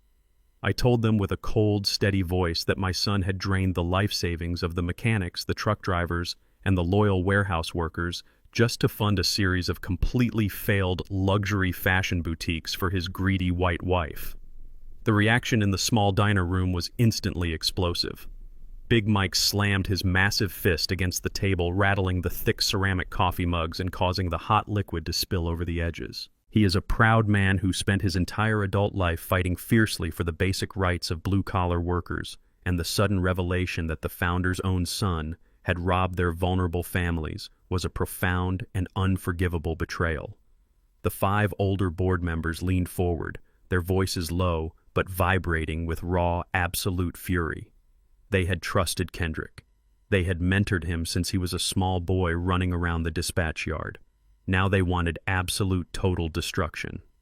Big Mike stood up, his large frame casting a heavy shadow over the booth. He declared that he was going to call a massive general strike immediately. He swore he would pull every single freight truck off the national highways by sunrise. He wanted to completely shut down the global supply chains, paralyze the corporate headquarters downtown, and march 3,000 deeply angry workers directly up to the executive glass floors to demand their stolen pension money back from my son. The anger in the room was a living, breathing fire ready to burn the entire corporate structure to the ground. I held up my hand and the small room fell completely silent instantly. I understood their blinding rage perfectly because it mirrored the exact same violent fire burning deep inside my own chest. But I explained calmly that a massive disruptive union strike was exactly what the private equity vultures were hoping for. A sudden strike would artificially crash our national stock value, allowing Sterling Crest Capital to swoop in and buy our remaining physical assets for absolute pennies on the dollar. A violent strike would trigger emergency federal injunctions and give Chloe and her desperate bankrupt family the perfect legal excuse to lock the company down in a messy bankruptcy court while they fled overseas with the remaining liquid cash. I looked Big Mike directly in the eye and told him that anger is a very useful fuel but a terrible steering wheel. We were not going to strike. We were going to execute a flawless, invisible legal maneuver that would secure their futures permanently and completely obliterate the enemy in one single, devastating stroke. I reached back into my leather briefcase and pulled out a second, much thicker stack of documents. These were not financial ledgers showing theft and corruption. These were freshly drafted, highly confidential legal transfer agreements prepared secretly by my personal offshore attorneys over the last 48 hours. I slid the crisp white papers across the scratched table and watched the men read the bold black headings. I told them I was implementing a massive employee stock ownership plan, effective immediately. I explained that I was not just protecting the company from a hostile private equity takeover. I was giving the entire company directly back to the people who actually built it with their sweat. I outlined the radical corporate strategy step by step. Under the extreme legal pressure of the impending federal audit and the hostile predatory buyout, I was legally transferring exactly 80% of the operational assets of Pierce Logistics directly into a highly protected worker-owned trust. The entire national fleet of trucks, the massive shipping warehouses, the lucrative federal contracts, and the operational capital would instantly and permanently belong to the 3,000 employees. The transfer was completely and utterly bulletproof. I had utilized a rare, aggressive corporate loophole that allowed a founding majority shareholder to execute a worker trust transfer without requiring a full board vote, provided the transfer was specifically designed to protect the corporate entity from imminent hostile liquidation. I watched the profound, absolute shock wash over their weathered faces as they slowly realized the sheer magnitude of what I was offering them. I was freely handing them a $200 million empire. But I leaned forward and explained the darkest, most beautiful part of the entire trap. The operational assets, the trucks, the contracts, and the real money would be securely transferred into the impenetrable worker trust, but the original corporate holding entity known as Pierce Holdings would remain completely empty except for the $15 million in toxic federal debt. That empty, fraudulent shell company is exactly what Kendrick and Chloe were planning to sign for on Friday morning. They truly thought they were buying a thriving logistics empire, but they were actually signing absolute total legal ownership of a hollowed-out crime scene right before the federal agents arrived to make their arrests. The heavy, tense silence in the diner room was rapidly replaced by a deep, powerful sense of awe. Big Mike looked down at the transfer documents and then looked up at me with thick tears welling in his dark eyes. He knew this aggressive maneuver guaranteed that the families of his workers would never have to worry about their pensions or their vital health care ever again. The 5 older board members, men who had bravely faced police dogs and systemic redlining in their youth, nodded their heads in profound, absolute respect. They realized I was not just sacrificing my massive personal wealth. I was securing a permanent, untouchable cornerstone of generational wealth for the entire black community in our city. I was ensuring that no wealthy white private equity firm could ever colonize our hard work. I told them the transfer documents needed their immediate signatures as the newly appointed trustees of the massive worker fund. One by one, the men picked up their pens and signed their names with unwavering, fierce loyalty and absolute conviction. The trap was now fully armed and legally binding. We stood up from the cracked vinyl booths and shook hands firmly in the dim, flickering light of the diner. There was no fear left in the room at all. There was only the quiet, terrifying calm of men preparing to watch their enemies walk blindly into a devastating, inescapable ambush. I walked back out into the freezing Detroit rain, feeling the heavy, heavy burden of 40 years finally lifting from my tired shoulders. Friday morning was approaching rapidly, and the execution stage was perfectly set. The sun rose over the city on Thursday morning, casting long, cold shadows across the manicured lawns of my estate. It was exactly 24 hours before the grand signing ceremony in the executive boardroom. The trap I had set the night before with the union leaders was completely invisible and fully armed. The employee stock ownership plan was quietly moving through the deepest channels of corporate law, protecting my workers and leaving the holding company an empty, rotting shell. I sat in my heavily secured home office watching the digital monitors track every single movement inside Pierce Logistics. I knew the waiting game was the hardest part of any war. I also knew that greed is a very restless and impatient poison.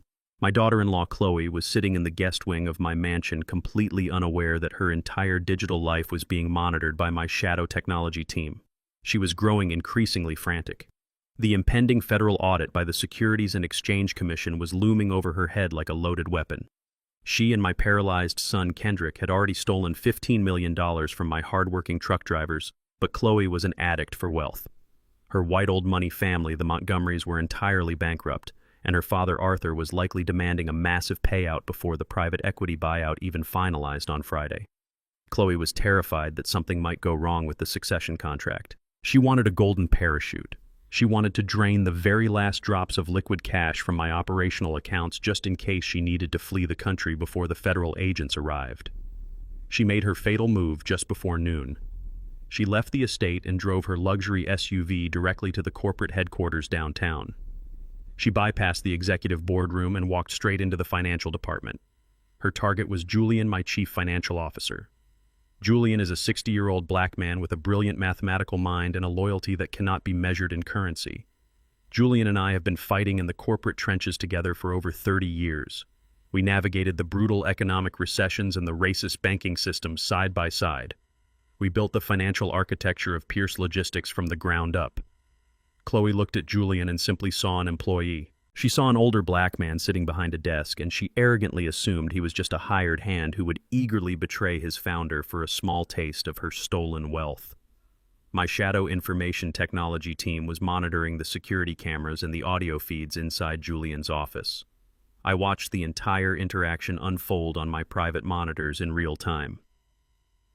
Chloe walked into his office uninvited and closed the heavy glass door behind her. She did not sit down. She paced back and forth across the carpet, projecting an air of desperate authority. She told Julian that my son Kendrick was still recovering in the intensive care unit and that the company needed to secure its liquid assets immediately before the private equity transition on Friday. She demanded that Julian authorize an emergency wire transfer of $5 million from the remaining corporate operational reserves directly into an offshore account in the Cayman Islands. Julian sat perfectly still behind his large desk. He is a master of emotional control. He looked at the offshore routing numbers she slid across his desk. He recognized the holding company instantly. It was one of the fake luxury fashion LLCs registered entirely under Chloe's maiden name. Julian knew exactly what she was trying to do. She was trying to steal the last remaining cash reserves to fund her own escape. Chloe leaned over his desk and lowered her voice to a conspiratorial whisper.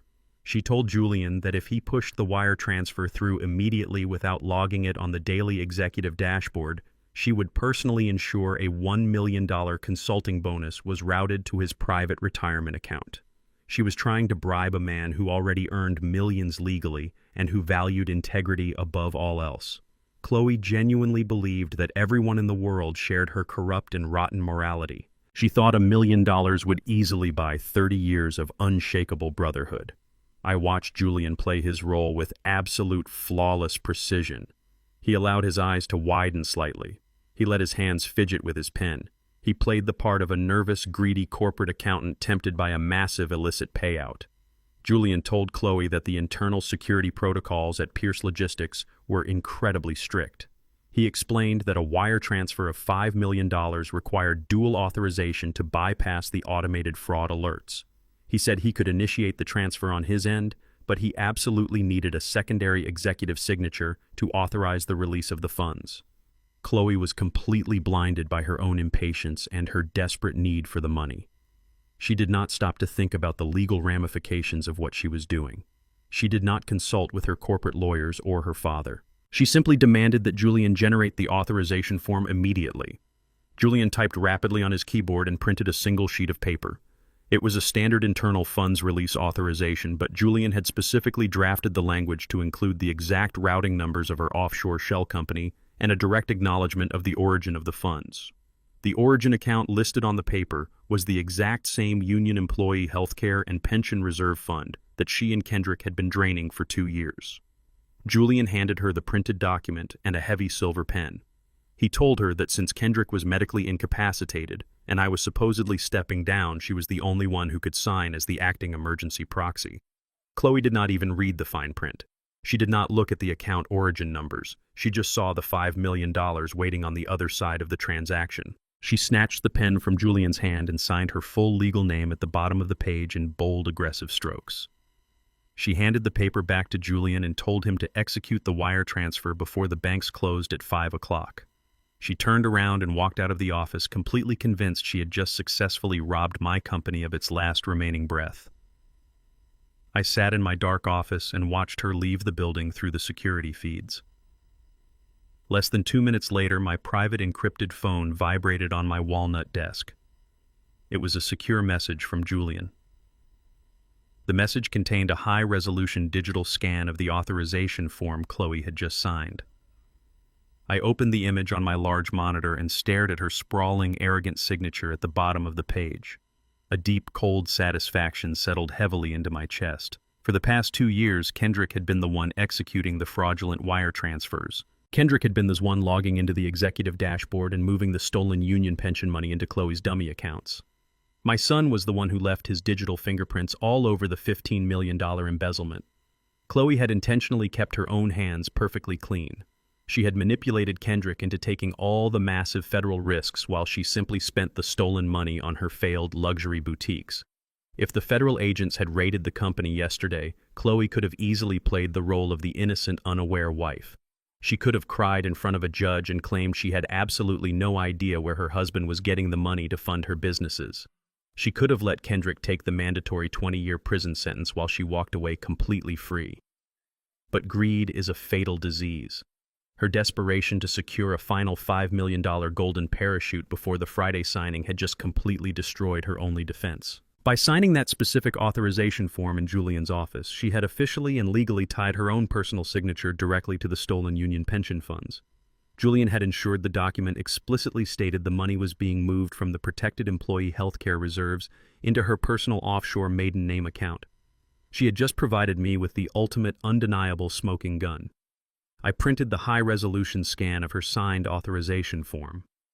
The printer hummed quietly in the dark, silent room. I took the warm piece of paper and added it to the thick, heavily documented dossier I was building for the federal agents. The trap was now entirely inescapable. Kendrick was going to take the fall for initiating the 2-year embezzlement scheme, but Chloe had just enthusiastically volunteered to join him in a federal prison cell. She had actively participated in the ongoing theft of protected blue-collar assets, and I now had the physical paper trail to prove it beyond a shadow of a reasonable doubt. I called Julian on his secure private line. I did not need to thank him because our mutual respect did not require unnecessary words. I simply told him to place the $5 million into a suspended digital escrow account. The money would appear to be successfully transferred on Chloe's end, but it would actually remain completely frozen and untouchable within our own secure banking network. I told Julian to gather his personal belongings and leave the corporate headquarters immediately. I instructed him to take a long, well-deserved weekend vacation with his wife and turn off all his communication devices until Monday morning. He had played his part flawlessly, and I needed him far away from the massive blast radius of the explosion I was about to trigger on Friday. The final pieces of the board were now firmly locked into place. The private equity vultures at Sterling Crest Capital were circling the sky, completely unaware that they were flying directly into a hurricane. My son Kendrick was lying in a hospital bed, desperately waiting for his grand royal coronation, and my daughter-in-law Chloe was sitting in her luxury vehicle dreaming about the $5 million she thought she had just stolen from a tired old man. I leaned back in my leather chair and looked at the clock. It was Thursday afternoon. In less than 24 hours, I was going to walk into the glass-walled executive boardroom and hand them the exact contract they wanted. I was going to smile as they signed their own federal death warrants. The long, quiet game of shadows was finally coming to an end, and the execution was going to be absolutely spectacular. The grandfather clock in my private study chimed softly, echoing through the empty mansion. It was Thursday evening, and the heavy storm outside had finally passed, leaving behind a thick, dense fog that settled over the estate grounds. I sat at my executive desk, running my eyes over the final components of the trap I had built for my son and his wife. The employee stock ownership plan was fully integrated. The $15 million of toxic federal debt was perfectly isolated inside the empty shell company that Kendrick was eager to sign for in the morning. I had the wire transfer proving Chloe attempted to steal $5 million in stolen union pension funds. The board was set and the pieces were locked into place. But a man who has survived 40 years of cutthroat corporate warfare never assumes a plan is flawless until he has inspected every single microscopic detail. I decided to review the commercial real estate portfolio attached to the succession contract one last time.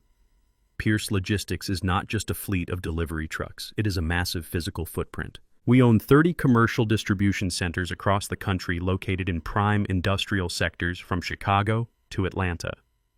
Those physical buildings sit on hundreds of acres of highly valuable urban land. When the private equity vultures at Sterling Crest Capital evaluated my company, they were not just looking at the shipping contracts. They were salivating over the real estate. They wanted to bulldoze the warehouses and sell the prime commercial land to the highest bidder. But there was a massive legal roadblock standing in their way, and I needed to see exactly how Kendrick and Chloe had managed to bypass it.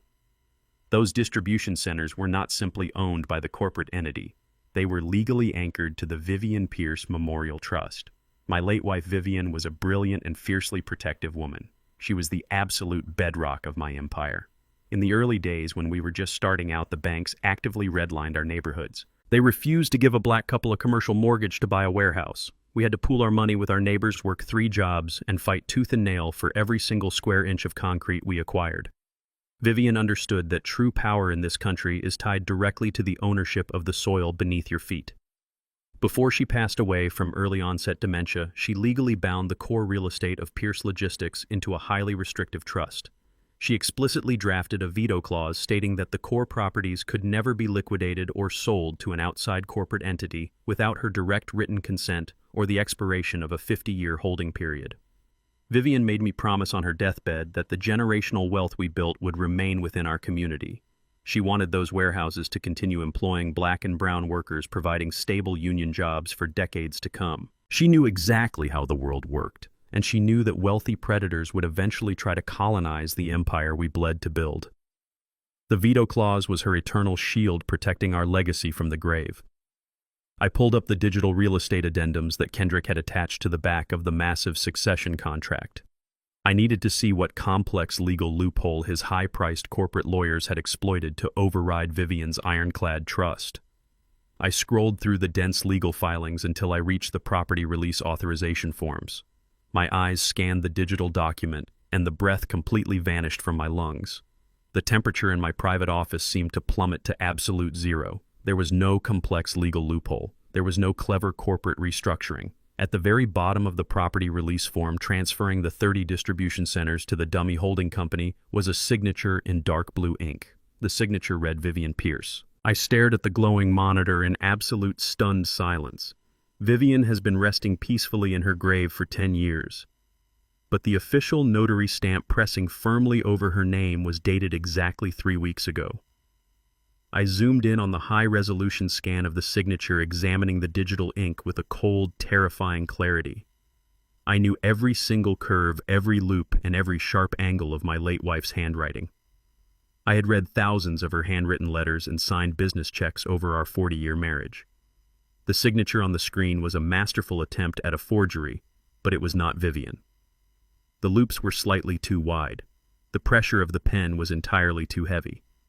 It possessed the distinct, precise angles of someone who had learned formal calligraphy in an expensive old-money boarding school. I opened the separate file containing the $5 million wire transfer that Chloe had arrogantly signed in the financial department just hours ago. I placed the two digital signatures side by side on my large monitors. The microscopic tells were identical. The way the pen lifted at the end of the vowels and the slight rightward slant of the letters matched perfectly. Chloe had forged the signature of a dead black woman to steal her land. My daughter-in-law had walked into my home, gone through my private archives, found an old document bearing my late wife's name, and sat down to meticulously copy it. She had bribed a corrupt public notary to illegally backdate and stamp a fraudulent real estate release form. The sheer profound audacity of her crime sent a violent shockwave of pure rage crashing through my entire nervous system. The stolen union pension funds were a massive corporate betrayal. The poisoned herbal tea was a desperate attempt at survival. But forging Vivian's signature was an absolute desecration.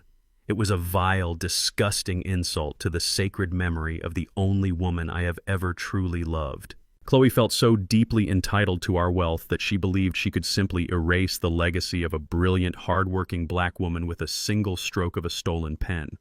She thought Vivian's dying wishes were just an annoying administrative hurdle standing between her and a massive private equity payout. But the ultimate betrayal did not just belong to Chloe. My mind immediately turned to my son. Kendrick knew about the veto clause. He knew how much his mother had suffered to secure those properties. For Chloe to successfully forge that signature, she would have needed access to Vivian's original sealed estate documents. Kendrick was the only other person alive who possessed the digital access codes to the family archive vault.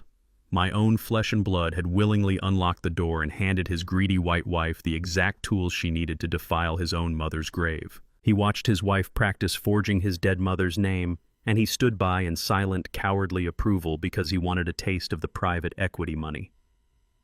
I stood up from my executive chair and walked over to the large window looking out over the dark, sprawling grounds of my estate. The corporate chess game was officially over. This was no longer just about protecting the operational assets of Pierce Logistics or saving the union workers from an impending federal disaster. This was no longer a simple lesson in respect and survival. This was now deeply, profoundly personal. They had crossed a sacred boundary that could never be uncrossed. I had planned to let them fall blindly into the federal trap and watch them be carried away in handcuffs. I had planned to be a silent spectator to their corporate ruin, but now I wanted to watch them burn. I walked back to my desk and printed the forged property release form. The printer hummed softly in the dark office, spitting out the physical evidence of their ultimate treason. I placed the forged document directly next to the wire transfer authorization form.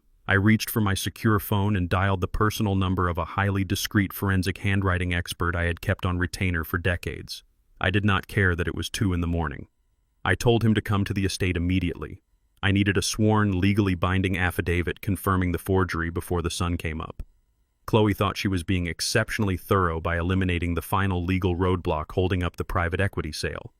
She did not realize that she had just committed a massive Class 1 federal felony.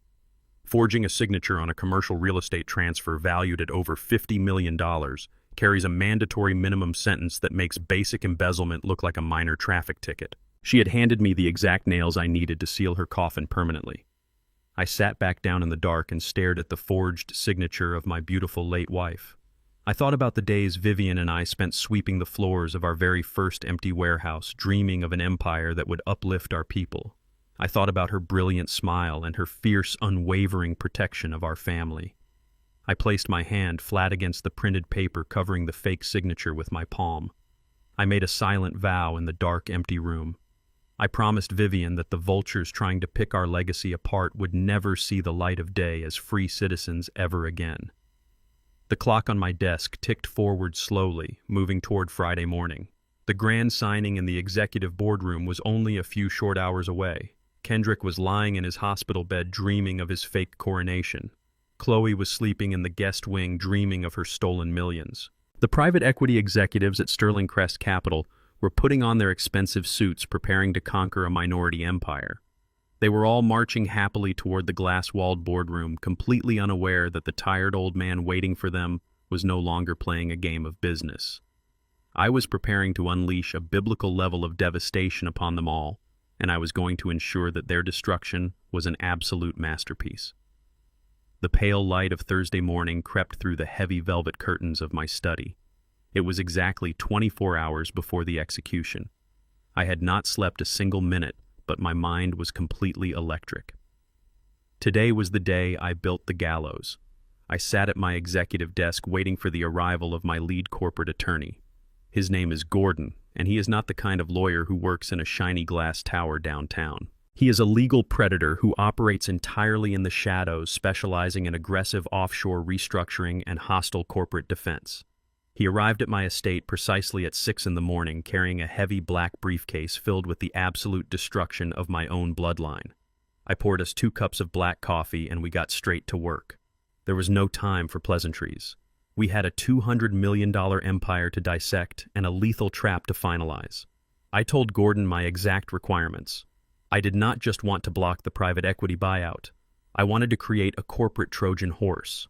We took the original succession contract that Kendrick had so eagerly tried to force on me before poisoning my tea.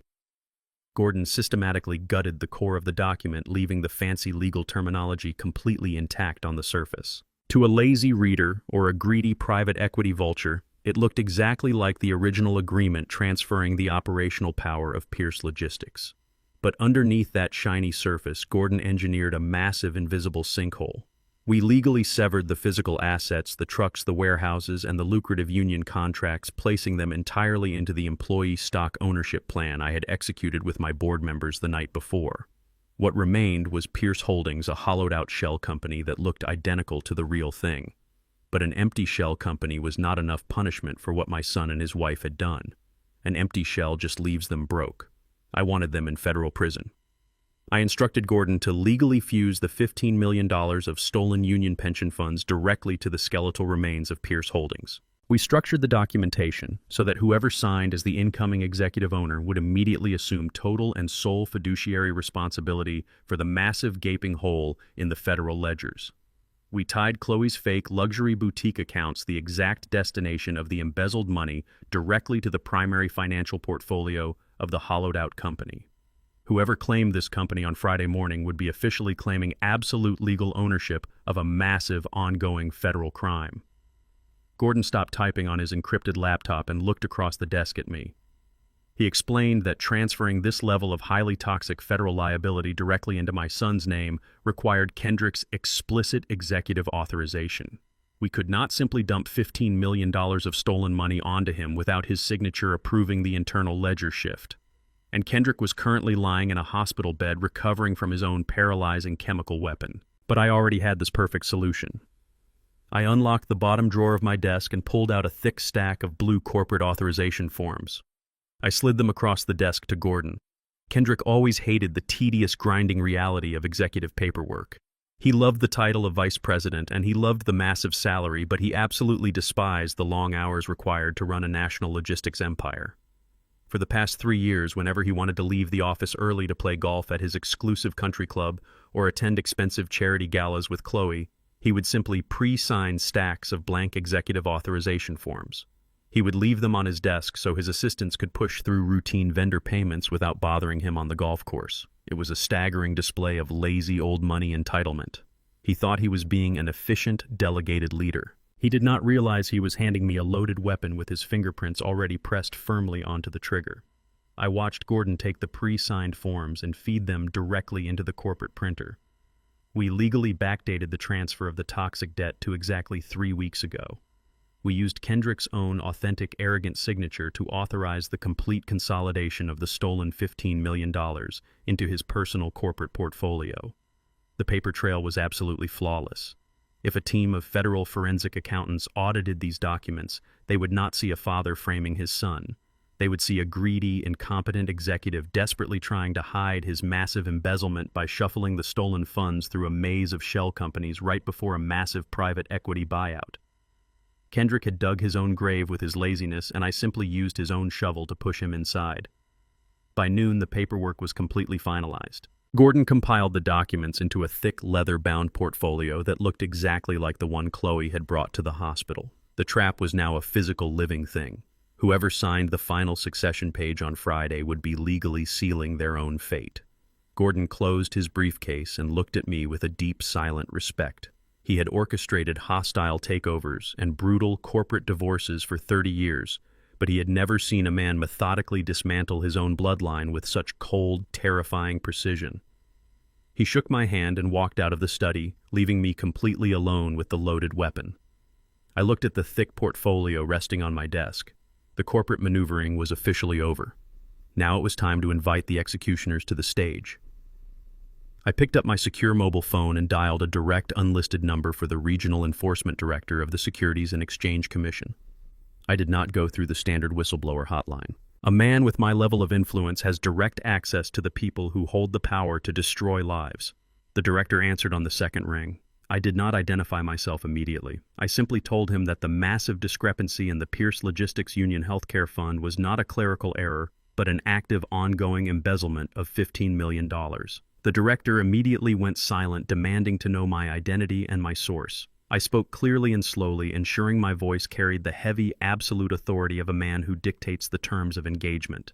I told him my name. I told him I had the exact offshore routing numbers, the fraudulent vendor invoices, and the original signed authorizations proving the theft. I told him that the individuals responsible for draining the blue-collar pension funds were attempting to finalize a massive private equity buyout tomorrow morning to launder the stolen money and flee the jurisdiction. The director asked me where the evidence was located. I told him to bring his best team of forensic accountants to the executive boardroom of Pierce Logistics on Friday morning at exactly 10:30. I promised to hand him the perpetrators on a silver platter. I hung up the phone and immediately dialed a second highly secure number. This call was to the white-collar crime division of the Federal Bureau of Investigation. Chloe had crossed a massive, unforgivable line when she forged the signature of my late wife Vivian on the commercial real estate release forms.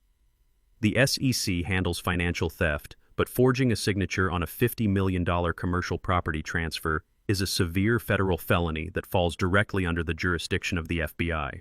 A senior special agent answered the line. I informed him that I possessed undeniable physical proof of a massive Class 1 federal forgery linked to an impending corporate acquisition by Sterling Crest Capital. The federal agent asked for the names of the individuals involved. I gave him the name of my daughter-in-law, Chloe. I gave him the name of the corrupt public notary she had bribed to backdate the forged documents. I told the agent that the suspects were currently unaware that the forgery had been discovered and were planning to finalize the fraudulent real estate transfer tomorrow morning. I instructed the agent to arrive at the Pierce Logistics Executive Boardroom at exactly 10:30 on Friday. I told him that the doors would be unlocked and the perpetrators would be sitting right at the table waiting to be placed in federal handcuffs. I placed the phone gently on my desk. The invitations had been successfully delivered. The guest list for the Friday morning succession signing was now completely full. Kendrick and Chloe would arrive expecting a grand royal coronation. The greedy executives from Sterling Crest Capital would arrive expecting to colonize a massive minority-owned empire. They would sit in their expensive, tailored suits, completely blind to the fact that they were sitting in a federal kill box. I stood up and walked over to the large bay window looking out over the sprawling grounds of my estate. The afternoon sun was beginning to set, casting long, dark shadows across the manicured lawns. I thought about the sheer arrogance of my son lying in his hospital bed, completely convinced he had outsmarted a man who fought his way out of the brutal streets of Detroit. I thought about Chloe sitting in my guest wing, dreaming of her stolen millions, completely unaware that her own sprawling signature was about to cost her 20 years in a maximum security federal prison. They wanted a quiet, peaceful handover. They wanted me to step aside gracefully and die in silence while they devoured my legacy. But I am not a quiet man, and I do not surrender my territory to parasites. The corporate trap was perfectly set. The legal documents were absolutely bulletproof. The federal agents were currently mobilizing their strike teams. I buttoned my suit jacket and walked out of my dark study. Tomorrow morning, the glass-walled boardroom would become a slaughterhouse, and I was going to make absolutely certain that none of them walked out of that room as free citizens ever again. The Friday morning sun broke through the towering glass windows of the Pierce Logistics executive headquarters, casting long, sharp shadows across the polished marble floors of the main lobby. I walked through the heavy front doors with the steady, calculated pace of a man who knows exactly how a war is going to end. The corporate lobby was bustling with hundreds of my dedicated employees carrying files and answering phone calls. They nodded at me with deep, profound respect as I walked past the security desk. They saw their founder and their leader heading up to the executive floors for his final retirement signing. They had absolutely no idea that I had spent the previous 48 hours secretly transferring 80% of this massive $200 million operational empire directly into their own hands. I stepped into the private executive elevator, and the heavy metal doors slid completely shut, blocking out the noise of the busy lobby. I rode up to the top floor in total absolute silence. I was completely calm. The trap was perfectly constructed, and the bait was currently resting on the boardroom table. The elevator chimed softly, and the doors opened to the pristine, carpeted hallway of the executive suite. I walked slowly toward the main glass-walled boardroom. Through the thick, transparent walls, I could see the enemy already gathered and waiting for my arrival. They were sitting around the massive, custom-built mahogany table like a flock of starving white vultures circling a wounded animal in the desert. I pushed the heavy oak door open and stepped inside the room. The atmosphere was incredibly thick with arrogant anticipation and toxic corporate greed. I did not greet them. I simply walked to the head of the table and stood behind my heavy leather executive chair. Sitting at the far end of the long mahogany table was Arthur Montgomery. He is the senior managing partner at Sterling Crest Capital and the father of my treacherous daughter-in-law. He wore a bespoke charcoal gray suit that cost more than my warehouse mechanics earn in an entire year. Beside him sat 3 other high-level private equity executives with slick, combed hair and hungry, calculating eyes. These were the men who built their massive fortunes by colonizing and dismantling successful minority-owned businesses. They looked at me as if I was already a defeated ghost. They truly believed they had successfully cornered an uneducated, tired old black man from Detroit. They were sitting in my boardroom fully expecting to steal a $200 million national logistics network for absolute pennies on the dollar. My eldest son, Kendrick, was sitting on the right side of the table directly across from the private equity executives. He looked incredibly pale and physically weak. The heavy chemical neurosuppressant he had accidentally ingested on Tuesday morning was still wreaking absolute havoc on his central nervous system. His hands were resting flat on the polished table to hide their constant, pathetic shaking. A thin layer of cold sweat coated his forehead, catching the bright light of the boardroom chandelier. Despite his obvious physical illness, his dark brown eyes were burning with a greedy, desperate, and frantic fire. He thought he had successfully outsmarted his own father. He thought he was minutes away from becoming a multi-millionaire and escaping the massive federal crimes he had committed against his own people. Sitting directly next to my paralyzed son was Chloe. She was wearing a stark white designer dress tailored perfectly to project an image of absolute wealth and total dominance. She sat with her posture completely straight and her chin tilted slightly upward. She looked around my beautiful executive boardroom as if she had already hired a team of contractors to tear down the walls and redecorate the space. She thought she had successfully infiltrated my bloodline and colonized the massive fortune my late wife Vivian and I had bled to build. She thought her forged signature on the commercial real estate documents had completely cleared the path for this hostile private equity takeover. She looked at me with a sickeningly sweet fake smile plastered across her face. Resting directly in the exact center of the polished mahogany table was the massive succession contract. It was a towering stack of crisp white paper containing 500 pages of dense corporate legal traps. This was the exact document Kendrick and Chloe had meticulously designed to transfer the entire company to the private equity firm. More importantly, it was the exact document designed to make me the sole legal owner of the $15 million they had embezzled from the union employee pension fund.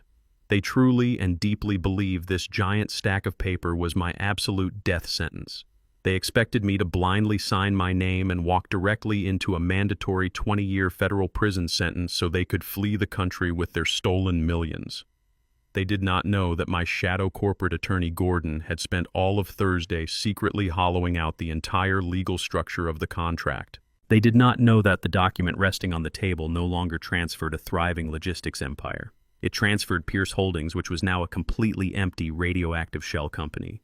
They did not know that I had legally fused the $15 million of toxic federal debt directly to the skeletal remains of that shell company, using Kendrick's own pre-signed executive authorization forms.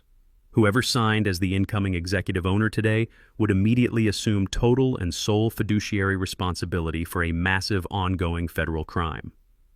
Arthur Montgomery leaned forward, resting his tailored elbows on my mahogany table. He offered me a wide, predatory smile showing his perfectly capped, bright white teeth.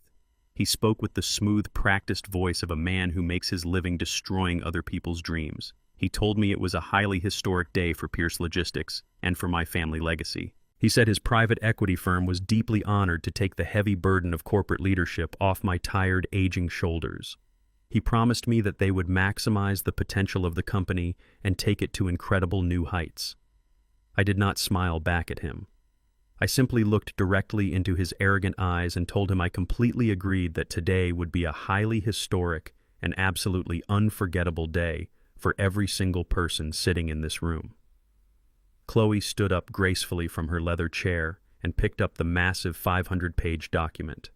She slid the heavy stack of paper directly across the smooth table until it rested perfectly in front of me. She placed a heavy gold-plated luxury pen gently on top of the crisp white pages. She leaned over the table looking down at me with her bright blue eyes full of fake sympathetic pity and massive old money entitlement. She spoke to me very slowly and very loudly as if I was a deaf and senile child who could not understand basic instructions. She told me to just sign on the dotted line sterling. She promised me that they would take absolute care of me from now on. She told me I could finally go home and rest my tired mind in peace. The sheer blinding arrogance radiating from her voice was absolutely staggering. She had poisoned stray dogs to test the chemical weapon she intended to use on me. She had stolen $15 million from hardworking blue-collar families to fund her failed vanity fashion boutiques. She had forged the signature of my dead wife to steal my land. And now she was standing in my boardroom talking to me like a benevolent savior offering me a peaceful retirement. She was the absolute embodiment of everything Vivian and I had fought against our entire lives. I looked up at her stark white dress and her perfect blonde hair, and I felt nothing but a cold, terrifying anticipation for the absolute destruction I was about to unleash upon her life. Kendrick cleared his throat nervously, wiping another thin layer of cold sweat from his pale forehead. He urged me to hurry up and sign the document so the corporate transition could be legally finalized before the weekend began. He was terrified that the federal agents from the Securities and Exchange Commission might show up early to execute their impending audit. He knew he desperately needed my signature on that specific piece of paper to successfully frame me for his massive federal crimes. He looked at me and called me Dad, telling me it was time to finally let go of the past and embrace the new future of the company. He was practically begging me on his shaking knees to step into the slaughterhouse he had built for me. I did not rush my movements. I refused to give them the satisfying illusion of a quick and easy surrender. I slowly reached into the inside breast pocket of my tailored dark suit jacket and pulled out my wire-rimmed reading glasses.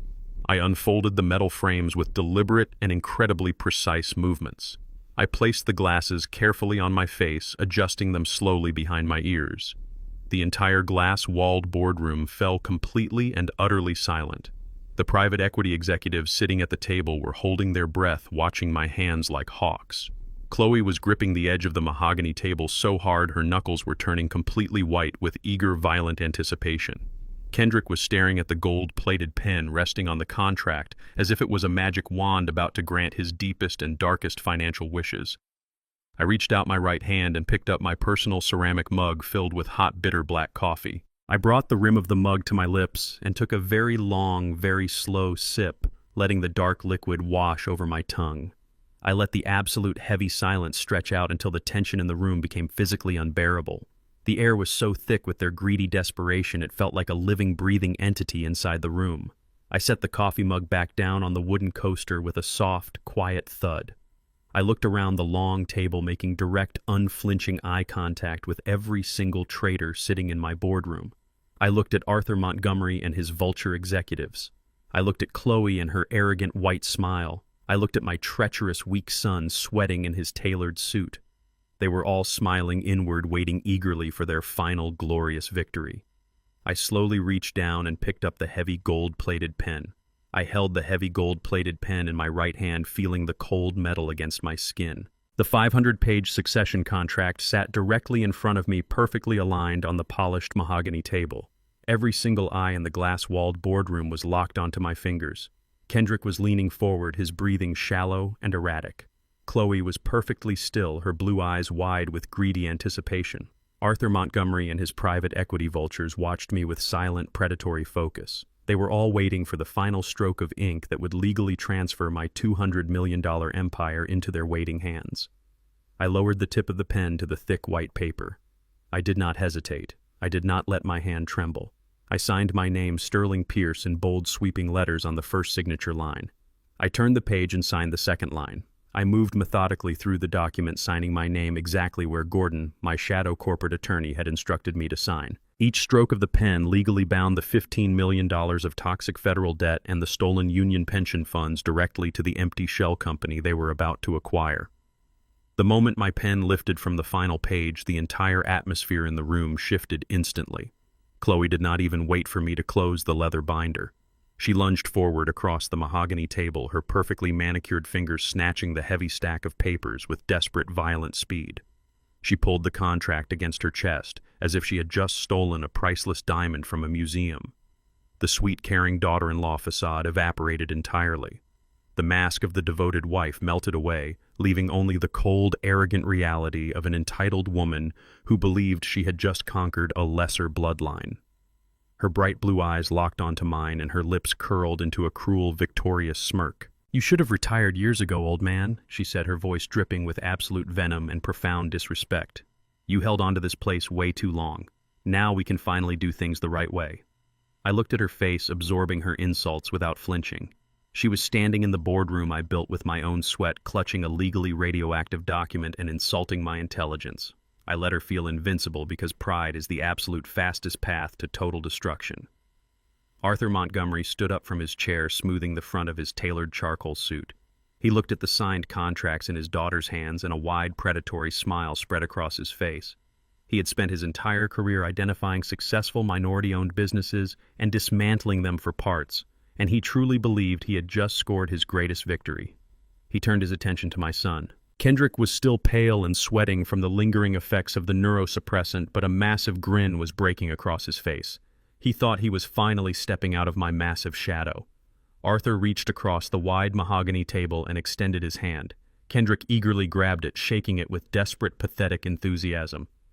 "Welcome to the big leagues, boy," Arthur said, his voice booming with rich old money arrogance. The word boy hung heavily in the air. It was a calculated, intentional sign of total disrespect, completely dismissing my 42-year-old son as a minor child entering a white man's world. But Kendrick was so completely blinded by his own greed and his desperate need for corporate validation that he did not even register the insult. He just smiled wider, thanking his father-in-law and promising that the transition would be seamless and highly profitable. I sat in my heavy leather executive chair and watched the pathetic display of treason unfolding right in front of me. Kendrick had completely abandoned the powerful black legacy his mother and I had suffered to build. He had traded his heritage and his community for a fleeting pat on the back from a man who viewed him as nothing more than a useful idiot. The private equity executives sitting around the table began to relax, leaning back in their chairs and opening their briefcases to pull out the secondary transition documents. They were already discussing the mass layoffs and the liquidation of the physical distribution centers. They were laughing quietly among themselves, calculating their massive bonuses. They thought the war was over. They thought the old lion had quietly surrendered his territory and gone to sleep.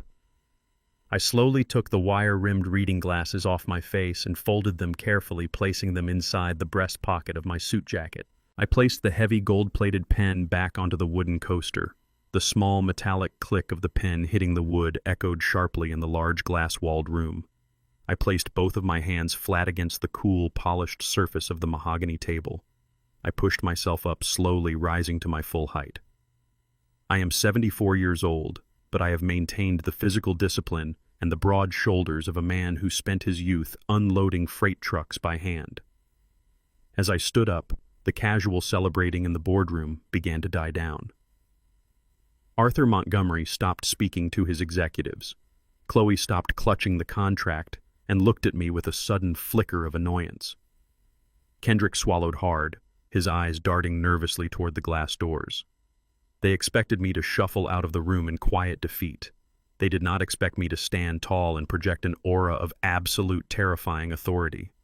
I moved my right hand underneath the thick edge of the mahogany table. My fingers found the small, concealed emergency security button I had installed 10 years ago. It was a specialized lockdown mechanism designed to seal the executive suite in the event of a hostile physical threat. I pressed the button firmly. A loud, heavy mechanical click echoed instantly through the room as the thick electronic deadbolts engaged on the double glass doors. The solid steel locking pins dropped into the floor, completely sealing the only exit. The sharp, sudden noise made Chloe jump slightly. Arthur Montgomery frowned deeply, his thick eyebrows pulling together in confusion. He looked at the locked doors and then turned his gaze back to me. "What is the meaning of this, Sterling?" he demanded, his voice losing its smooth, polished edge. "Why are the doors locked?" I did not look at Arthur. My eyes were locked entirely on my daughter-in-law. She was still holding the thick stack of signed papers, her knuckles white, her breathing suddenly shallow. The triumphant smirk on her face began to waver, replaced by the very first cold, creeping signs of absolute panic. I took a slow, deep breath, pulling the air into my lungs, and I let my voice drop into a low, dangerous register that commanded the entire space. "You are right, Chloe," I said, my words cutting through the tense silence like a razor blade. "But you just bought a sinking ship." Kendrick gripped the edge of the table, his knuckles trembling. "Dad, open the doors," he stammered, his voice cracking with fear. "The meeting is over. We have the signed papers. You agreed to step down peacefully." I turned my gaze to my weak, treacherous son. "The meeting is not over, Kendrick," I replied coldly. "The meeting is just beginning." I pointed a steady finger directly at the massive stack of papers clutched against Chloe's chest. "You wanted my company so desperately that you were willing to poison my tea and trap me in a paralyzed body just to get my signature. You wanted to impress these corporate vultures so badly that you were willing to let them destroy the union workers who fed your family. You thought you were buying a $200 million logistics empire today." I paused, letting the heavy, terrifying reality of my words sink deep into their minds. I watched the confident arrogance completely drain from Arthur Montgomery's face as he realized something was fundamentally wrong with the transaction he had just overseen. "The contract you are holding in your hands right now does not transfer the operational assets of Pierce Logistics," I said, my voice booming with dark, absolute authority. "It transfers Pierce Holdings, which is a completely empty corporate shell. The trucks, the distribution centers, the lucrative federal shipping contracts, and the entire operational capital were permanently and irrevocably transferred into an employee stock ownership trust 48 hours ago." The absolute silence in the room was deafening. Chloe stared at me, her mouth slightly open, unable to process the sheer magnitude of the catastrophic legal maneuver I had just revealed. Kendrick let out a strange, choking sound, falling back heavily into his leather chair. Arthur Montgomery slammed his hands onto the table, his face turning a dark shade of furious red. "That is impossible," Arthur shouted, his voice vibrating with rage. "We vetted the corporate structure for months. You cannot simply transfer $200 million in physical assets without a full board vote and a mandatory public disclosure period." I looked at Arthur with a cold, unforgiving smile. You can when the founding majority shareholder utilizes an emergency hostile liquidation defense clause, I explained smoothly. The 5 senior board members and the head of the National Trucking Union signed the trust transfer documents with me at midnight on Wednesday. The transfer is entirely bulletproof, heavily protected by federal labor laws, and completely irreversible. The company now belongs exclusively to the 3,000 hardworking black and brown employees who actually built it. The only thing left in Pierce Holdings is exactly what you just signed for Arthur. You and your greedy daughter just took absolute legal ownership of a hollowed-out crime scene. Chloe threw the heavy contract down onto the mahogany table as if the paper itself had suddenly caught fire. She looked at her father, her blue eyes wide with frantic, desperate terror. "Dad," she whispered, her voice trembling violently. "What is he talking about? What did we just sign?" Arthur snatched the contract from the table and frantically flipped through the pages, his eyes darting across the dense legal text, searching for the hidden trap I had buried inside. Kendrick was clutching his chest, his breathing becoming rapid and shallow. He looked at me with sheer, unadulterated horror, realizing that his entire poisonous scheme had been completely dismantled in the shadows while he was lying in a hospital bed. "You see, Chloe?" I said, my voice soft but incredibly lethal. "I read every single line of the succession contract you and Kendrick drafted. I saw the hidden tertiary liability clauses. I saw the massive federal frame-up you meticulously designed to pin the missing $15 million on my shoulders. You wanted me to take the fall for the union pension funds you stole to build your pathetic, failed fashion boutiques. You wanted me to die in a federal prison hospital so you could take the remaining cash and disappear overseas. You thought I was just a senile old fool who would blindly sign his own death warrant. But I took your brilliant legal trap, Gordon, my attorney restructured it, and we tied every single ounce of that toxic federal debt directly to the empty shell company you just eagerly claimed." The room began to spin out of control for the private equity executives. The realization that they had just acquired a radioactive corporate entity holding $15 million in embezzled federal union funds hit them like a physical blow. One of Arthur's executives jumped out of his chair and rushed to the locked glass doors, pulling desperately on the heavy metal handles, but the electronic deadbolts held completely firm. "We need to leave right now," the executive shouted, panic lacing his voice. "Arthur, call the legal department and tell them to halt the wire transfers immediately. We cannot be tied to this." But it was entirely too late. The signatures were legally binding and the trap had already snapped entirely shut, trapping them all inside the slaughterhouse they had built for me. The panic inside the glass-walled boardroom was absolute and entirely suffocating. Arthur Montgomery stood frozen at the edge of the mahogany table, his face a mask of pure aristocratic horror. His wealthy private equity executives were scrambling like trapped rats, pulling violently at the locked heavy doors. I watched them completely unbothered by their sudden frantic desperation. I did not raise my voice. I did not need to shout to control the room. True power does not scream, it simply occupies space and dictates reality.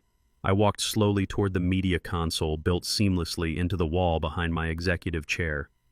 I pressed a single illuminated button on the sleek control panel. The heavy motorized blackout blinds began to descend over the towering glass windows, plunging the room into a deep artificial twilight. The massive digital projector mounted on the ceiling hummed to life, casting a bright, harsh, rectangular beam of light directly onto the blank wall behind me. I turned to face the people who had tried to murder me and steal my legacy. I told them to take a very close look at the screen because I was about to show them exactly how a real empire is dismantled and rebuilt in the shadows. The first digital slide illuminated the dark room with crisp black text. It was the official, legally binding employee stock ownership plan documentation. I watched the color drain completely from Chloe's face as she stared at the glowing letters. I explained to her very slowly that 48 hours ago I held a secret midnight meeting in a forgotten diner on the outskirts of Detroit. I told her I sat down with the 5 oldest black board members of Pierce Logistics and the head of our national trucking union. I explained that we did not just discuss her little poison plot or her husband's massive corporate theft. We executed a flawless legal maneuver to protect our community from vultures like her father. I pointed to the glowing red stamp of approval from the Federal Labor Board perfectly visible on the projected document. I told Kendrick and Chloe that Pierce Logistics and its entire $200 million in physical operational assets no longer belonged to me. The massive fleet of delivery trucks, the 30 commercial distribution centers across the country, and every single lucrative federal shipping contract had been fully and permanently transferred.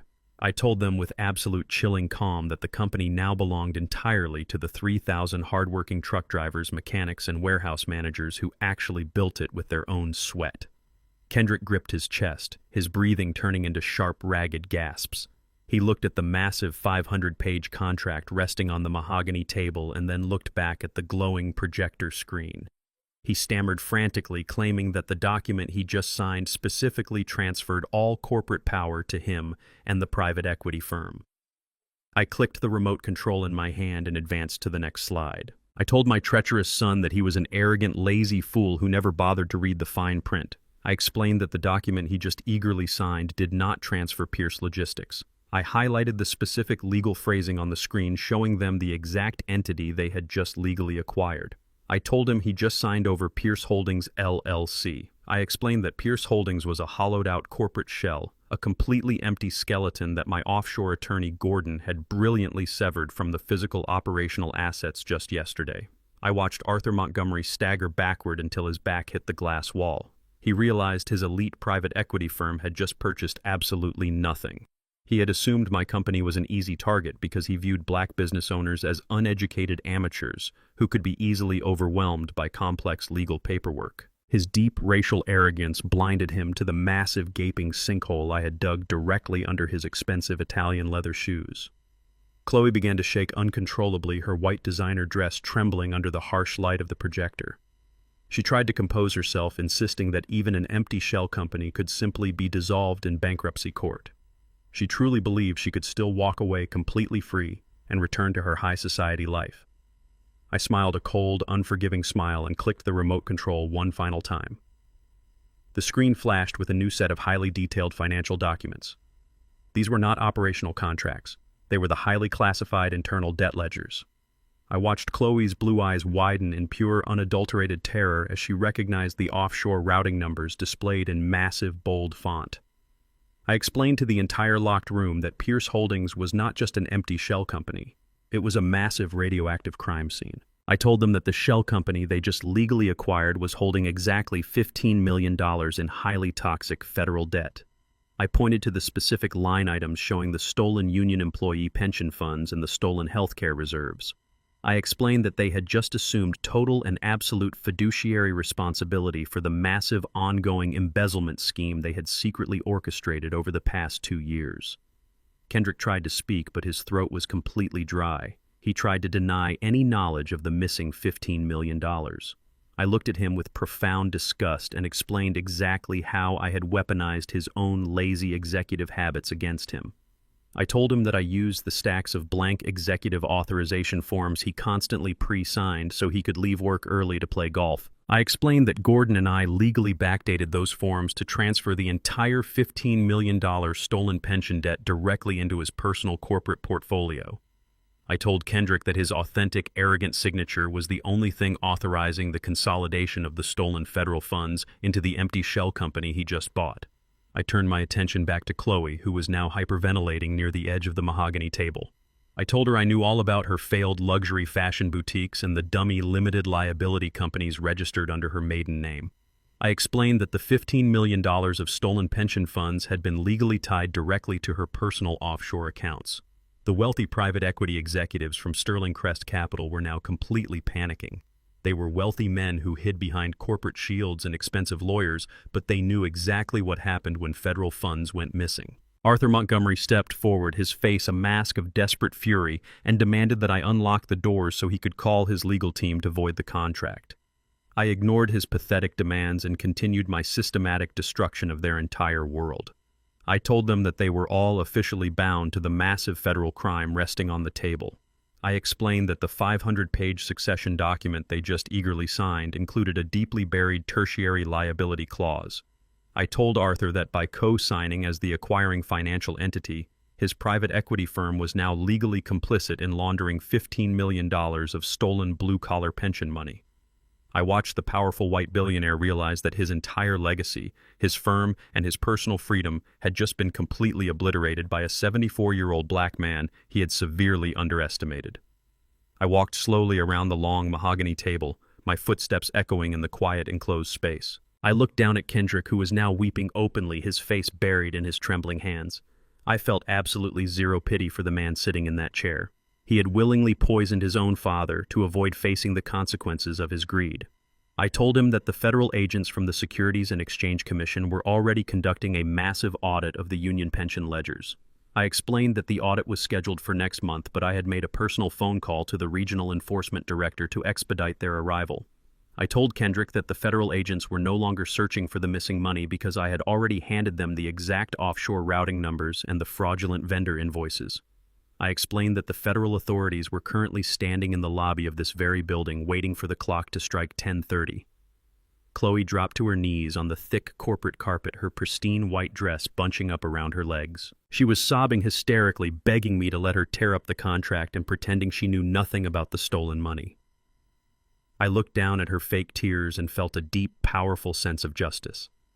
I told her that she was a parasite who thought she could colonize my family and erase the legacy of my late wife Vivian. I reminded her of the raw meat she had laced with neurosuppressants to test on innocent stray dogs outside my estate. I told her I had full digital clones of her encrypted phone and her private laptop. I explained that I possessed every single text message she sent to her bankrupt father outlining their plan to drug me and steal my empire. I told Chloe that her arrogant signature on the $5 million wire transfer attempt yesterday afternoon was the final nail in her federal coffin. I explained that she had actively and enthusiastically volunteered to join her husband in a maximum security federal prison cell, and I was more than happy to facilitate her journey.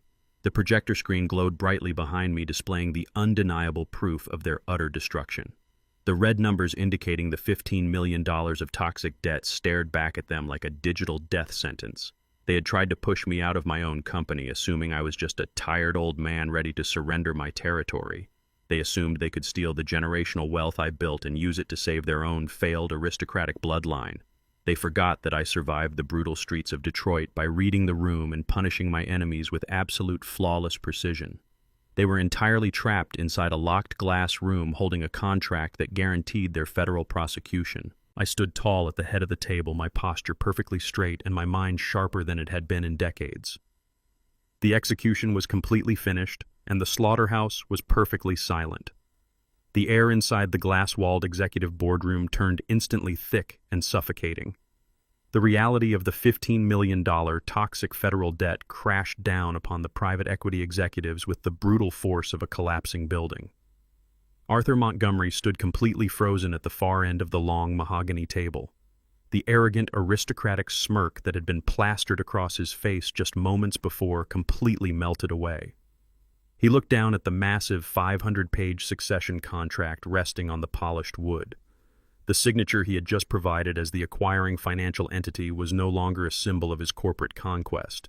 It was a legally binding confession to laundering stolen union pension funds. He realized that his elite private equity firm had not just purchased an empty shell company. They had aggressively volunteered to take absolute legal responsibility for a massive ongoing federal crime. Panic erupted around the table like a violent sudden explosion. The three slick private equity executives who had accompanied Arthur suddenly broke their professional composure entirely. One of them let out a loud, desperate curse and violently shoved his leather chair backward, making it crash heavily onto the thick corporate carpet. Another executive grabbed the secondary transition documents he had brought and threw them down onto the table, as if the paper itself was heavily infected with a deadly disease. They realized they had been masterfully duped into walking directly into a federal kill box. They scrambled out of their seats and rushed toward the double glass doors of the boardroom. They grabbed the heavy metal handles and pulled with all their panicked strength, but the electronic deadbolts held completely firm. The heavy steel locking pins I had engaged under the table were designed to withstand a massive physical assault. The executives yanked and pushed their expensive, tailored suits bunching up awkwardly around their shoulders as they sweated in pure, absolute terror. Arthur Montgomery turned his furious red face toward me, his aristocratic composure completely shattered. He demanded that I unlock the doors immediately. He ordered me to release the electronic locks so he could call his massive legal department and void the entire transaction before the federal authorities arrived. He threatened to sue me into absolute poverty, claiming I had intentionally defrauded a major financial institution. I did not move a single muscle. I stood tall at the head of the mahogany table and looked at the wealthy white billionaire with cold, unforgiving detachment. I told Arthur that he was the one who came into my building trying to steal a $200 million empire from an old black man he severely underestimated. I told him he could save his empty legal threats for the federal prosecutors who were currently riding the elevator up to this exact floor. When Chloe realized that her powerful father could not break the electronic locks, and that the private equity lawyers could not save her from the impending federal raid, her entire survival instinct violently kicked in. She looked at the locked doors, she looked at the glowing projector screen displaying the massive stolen debt, and then she looked directly at my son. She did not hesitate for a single fraction of a second before completely abandoning the man she had promised to love and protect. Chloe scrambled away from Kendrick, backing up against the glass wall of the boardroom to physically distance herself from his radioactive presence. She smoothed down her pristine white designer dress and immediately began to cry heavily, manufacturing large fake tears that rolled perfectly down her powdered cheeks. Chloe pointed a shaking finger directly at my paralyzed son and screamed that she knew absolutely nothing about the stolen $15 million. She played the role of the completely innocent, naive white wife with sickening, flawless precision. She sobbed loudly, claiming that Kendrick was a manipulative monster who had hidden all of his dark financial crimes from her. She swore to her father and to me that she was just a devoted, supportive spouse who trusted her husband blindly. She claimed Kendrick had forged all the offshore banking documents himself and that he was the sole mastermind behind the entire corporate embezzlement scheme. She begged Arthur to believe her, screaming that she was a victim of a greedy, corrupt man who had used her good family name to launder his stolen union money. Kendrick sat in his heavy leather chair completely and utterly destroyed. The lingering physical weakness from the chemical neurosuppressant was absolutely nothing compared to the crushing emotional devastation of his wife's instant betrayal. He stared at Chloe with wide, terrified brown eyes. His mouth opened and closed, but no words came out. He had sacrificed his entire family legacy for this woman. He had stolen the hard-earned pension funds of his loyal warehouse workers just to fund her failing luxury fashion boutiques. He had even been willing to poison his own father and send me to a maximum security federal prison hospital just to ensure she could live a life of absolute untouchable wealth overseas. And the very second their evil plan collapsed, she threw him directly under the tracks of a speeding train without a single ounce of hesitation or remorse. Kendrick stammered, trying to find his voice, trying to beg the woman he loved to stop lying. He whispered her name, pleading with her to remember all the dark secrets they had shared, all the late nights they had spent plotting to take over Pierce Logistics. But Chloe refused to even look at him. She kept her bright blue eyes locked onto her father, weeping hysterically and swearing on her life that she was completely innocent of any federal wrongdoing. She truly believed her performance was flawless. She genuinely thought she could use her tears and her old money status to magically erase her deep, heavy involvement in the massive corporate theft. She thought she could let my son take the mandatory 20-year prison sentence while she walked out of the locked boardroom completely free. I stood perfectly still and allowed her to finish her desperate, pathetic theatrical performance. I let her spin her web of lies until she had completely exhausted her breath. Then I slowly reached into the inner breast pocket of my tailored dark suit jacket. I pulled out my secure encrypted mobile phone. The entire room fell deadly silent as I tapped the smooth glass screen. I told Chloe that she was a brilliant actress, but a spectacularly terrible criminal. I explained that she was arrogant enough to believe that she could plot a chemical assassination in the middle of a hospital without anyone noticing. I tapped the screen one final time and connected my phone to the boardroom audio system. The crystal-clear digital recording filled the large glass-walled room, echoing loudly off the polished mahogany table. It was the exact audio file my Shadow Information Technology team had extracted from her cloned devices just 2 days ago. Everyone in the locked room heard Chloe's distinct, arrogant voice coming through the overhead speakers. They heard her standing in the intensive care unit coldly discussing the exact dosage of the neurosuppressant she had slipped into my herbal tea. They heard her explicitly complaining about how long it was taking for Kendrick to recover from the poison he had accidentally ingested instead of me. They heard her actively mapping out the timeline for the federal frame-up, laughing about how easily the old man would take the fall for the stolen $15 million when the federal agents raided the financial department. Chloe stopped crying instantly. The fake tears dried up on her pale face as she listened to her own voice happily confessing to attempted murder and massive federal fraud. She clamped her hands over her mouth, her eyes wide with sheer, unadulterated panic. Arthur Montgomery stared at his daughter in absolute disgust and complete horror, realizing that she was not an innocent victim, but the ruthless, calculating architect of his entire current downfall. But I was not finished dismantling her pathetic defense. I tapped the media console on the wall behind me and switched the projector screen to a new set of highly classified financial documents. I told Chloe that plotting a chemical attack was vile, but linking her own personal signature to the stolen union pension funds was an act of pure supreme stupidity. The giant screen illuminated the dark room with the exact wire transfer authorization form she had aggressively demanded from my chief financial officer just yesterday afternoon. I pointed to the sprawling, arrogant signature at the bottom of the projected document. I explained to the silent, terrified room that Chloe had marched directly into my financial department and forcefully authorized the emergency transfer of $5 million in stolen operational cash.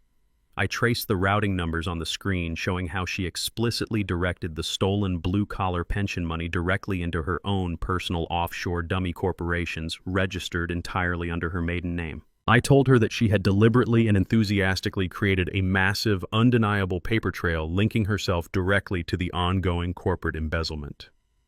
I looked down at her shaking, trembling form and told her that her innocent wife routine was officially dead. I explained that the federal agents would not care about her tears or her expensive white designer dress because they had the physical hard evidence of her signing for the stolen millions.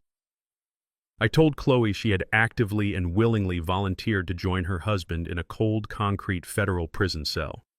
She fell to her knees on the thick carpet, completely unable to breathe, completely broken by the absolute weight of her own catastrophic failure.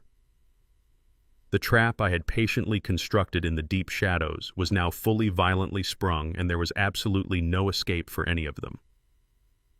The digital clock on the wall of the glass-enclosed boardroom ticked forward with a heavy mechanical rhythm. It was 10:28 in the morning. The air inside the room was completely stale and suffocating, thick with the smell of expensive cologne and sheer, unadulterated terror. Arthur Montgomery stood perfectly still, his tailored suit feeling like a heavy straitjacket. The wealthy private equity executives who had walked into my building expecting a royal coronation were now pacing the floor like trapped animals waiting for the slaughter. Chloe remained on her knees, clutching the edge of the mahogany table, her pristine designer dress wrinkled and stained with her own bitter tears. Kendrick sat in his leather chair, completely paralyzed by the massive weight of his own catastrophic failure. I stood at the head of the table, adjusting my suit jacket and watching the seconds tick away. I felt no sorrow. I felt no regret. I only felt the cold, precise satisfaction of a man who had successfully protected his kingdom from the very predators sleeping inside his own house. The clock struck exactly 10:30. The heavy electronic deadbolt securing the double glass doors disengaged with a loud, echoing clank. The thick doors swung open, and the heavy silence of the boardroom was instantly shattered by the sound of heavy tactical boots stepping onto the thick corporate carpet. A dozen men and women wearing dark windbreakers bearing the bold yellow letters of the Federal Bureau of Investigation and the Securities and Exchange Commission flooded into the room. They moved with absolute military precision, fanning out and securing every single corner of the executive suite. The lead federal agent, a tall, broad-shouldered man with a stern, uncompromising face, stepped directly toward the mahogany table. He did not ask for permission to speak. He looked down at the massive 500-page succession contract resting on the polished wood, and then he looked directly at my son. The agent announced the official federal arrest warrants, his voice booming with absolute authority. He stated the charges clearly and slowly, ensuring every single person in the room understood the exact magnitude of their destruction. He charged Kendrick Pierce and Chloe Montgomery with massive corporate fraud, the direct embezzlement of $15 million in federal union pension funds, and Class 1 federal forgery of commercial real estate documents. He turned to Arthur Montgomery and informed the powerful white billionaire that his elite private equity firm was now officially under federal investigation for aggressively attempting to launder stolen operational assets through a fraudulent holding company. Arthur closed his eyes and lowered his head, his entire aristocratic legacy completely obliterated in a matter of seconds. He knew he would spend the rest of his miserable life fighting federal indictments and navigating total financial ruin. Kendrick completely shattered. The arrogant 42-year-old executive who had casually poisoned my herbal tea just 3 days ago completely vanished. In his place was a terrified, pathetic boy who suddenly realized his actions had irreversible, devastating consequences. He slipped out of his heavy leather chair and dropped heavily onto his knees right there on the thick boardroom carpet. He crawled toward me, his hands reaching out desperately, attempting to grab the fabric of my tailored trousers. Tears streamed down his face, mixing with the cold sweat of his fading chemical paralysis. He begged me to stop the federal agents. He pleaded with me to use my massive wealth and my deep political influence to make the charges disappear. He sobbed uncontrollably, swearing that he never meant to hurt me and promising that he would spend the rest of his life making it up to me if I just saved him from a federal prison cell. I did not step back. I stood perfectly still and looked down at the weeping, broken man who shared my blood. I looked at the son I had given the entire world, the boy I had shielded from the brutal, racist realities of the streets I grew up on. I felt absolutely zero pity for him. The love I once harbored for my child died the exact moment I realized he was willing to let innocent, hard-working families starve just to fund his wife's shallow vanity. I looked him dead in the eyes, and my voice carried the cold, absolute finality of a judge delivering a death sentence. I told him, "I taught you how to build, Kendrick. You chose to steal." The federal agent stepped forward and grabbed Kendrick by his arms, hauling him roughly off the floor. They pulled his hands behind his back, and the sharp metallic click of the steel handcuffs echoed loudly in the room. He hung his head, weeping openly as they marched him out of the glass doors. Chloe did not go quietly. When the female agent reached down to pull her up from the carpet, she fought them with absolute desperate fury. She thrashed and kicked, screaming hysterically that she was a Montgomery, that she came from old money, and that they had absolutely no right to touch her. She shrieked that she was completely innocent and that the old black man had framed her. The agents were entirely unimpressed by her elite entitlement. They slammed her against the polished mahogany table, forcing her arms behind her back and snapping the cold steel cuffs around her delicate wrists. She was dragged out of the executive boardroom, kicking and screaming, her perfectly manicured life completely destroyed by her own endless greed. Later that afternoon, when the federal agents had cleared the building and the corporate headquarters had returned to a state of quiet operational efficiency, I called Rosa into my private office. My loyal housekeeper stood before my massive walnut desk, her hands folded neatly in front of her gray uniform apron. She had risked her own safety and her entire livelihood to whisper that urgent warning in my ear. She had salvaged the drafted contracts from the recycling bin and handed me the exact map I needed to navigate the dark, treacherous waters my son had forced me into. I did not offer her simple, empty words of gratitude. I slid a crisp legal document across the desk. It was a finalized bank transfer authorizing a $1 million cash bonus deposited directly into her personal accounts cleanly and legally. But I did not stop there. I handed her a heavy leather-bound portfolio, securing her a permanent, highly compensated voting seat on the newly formed Employee Stock Ownership Trust Board.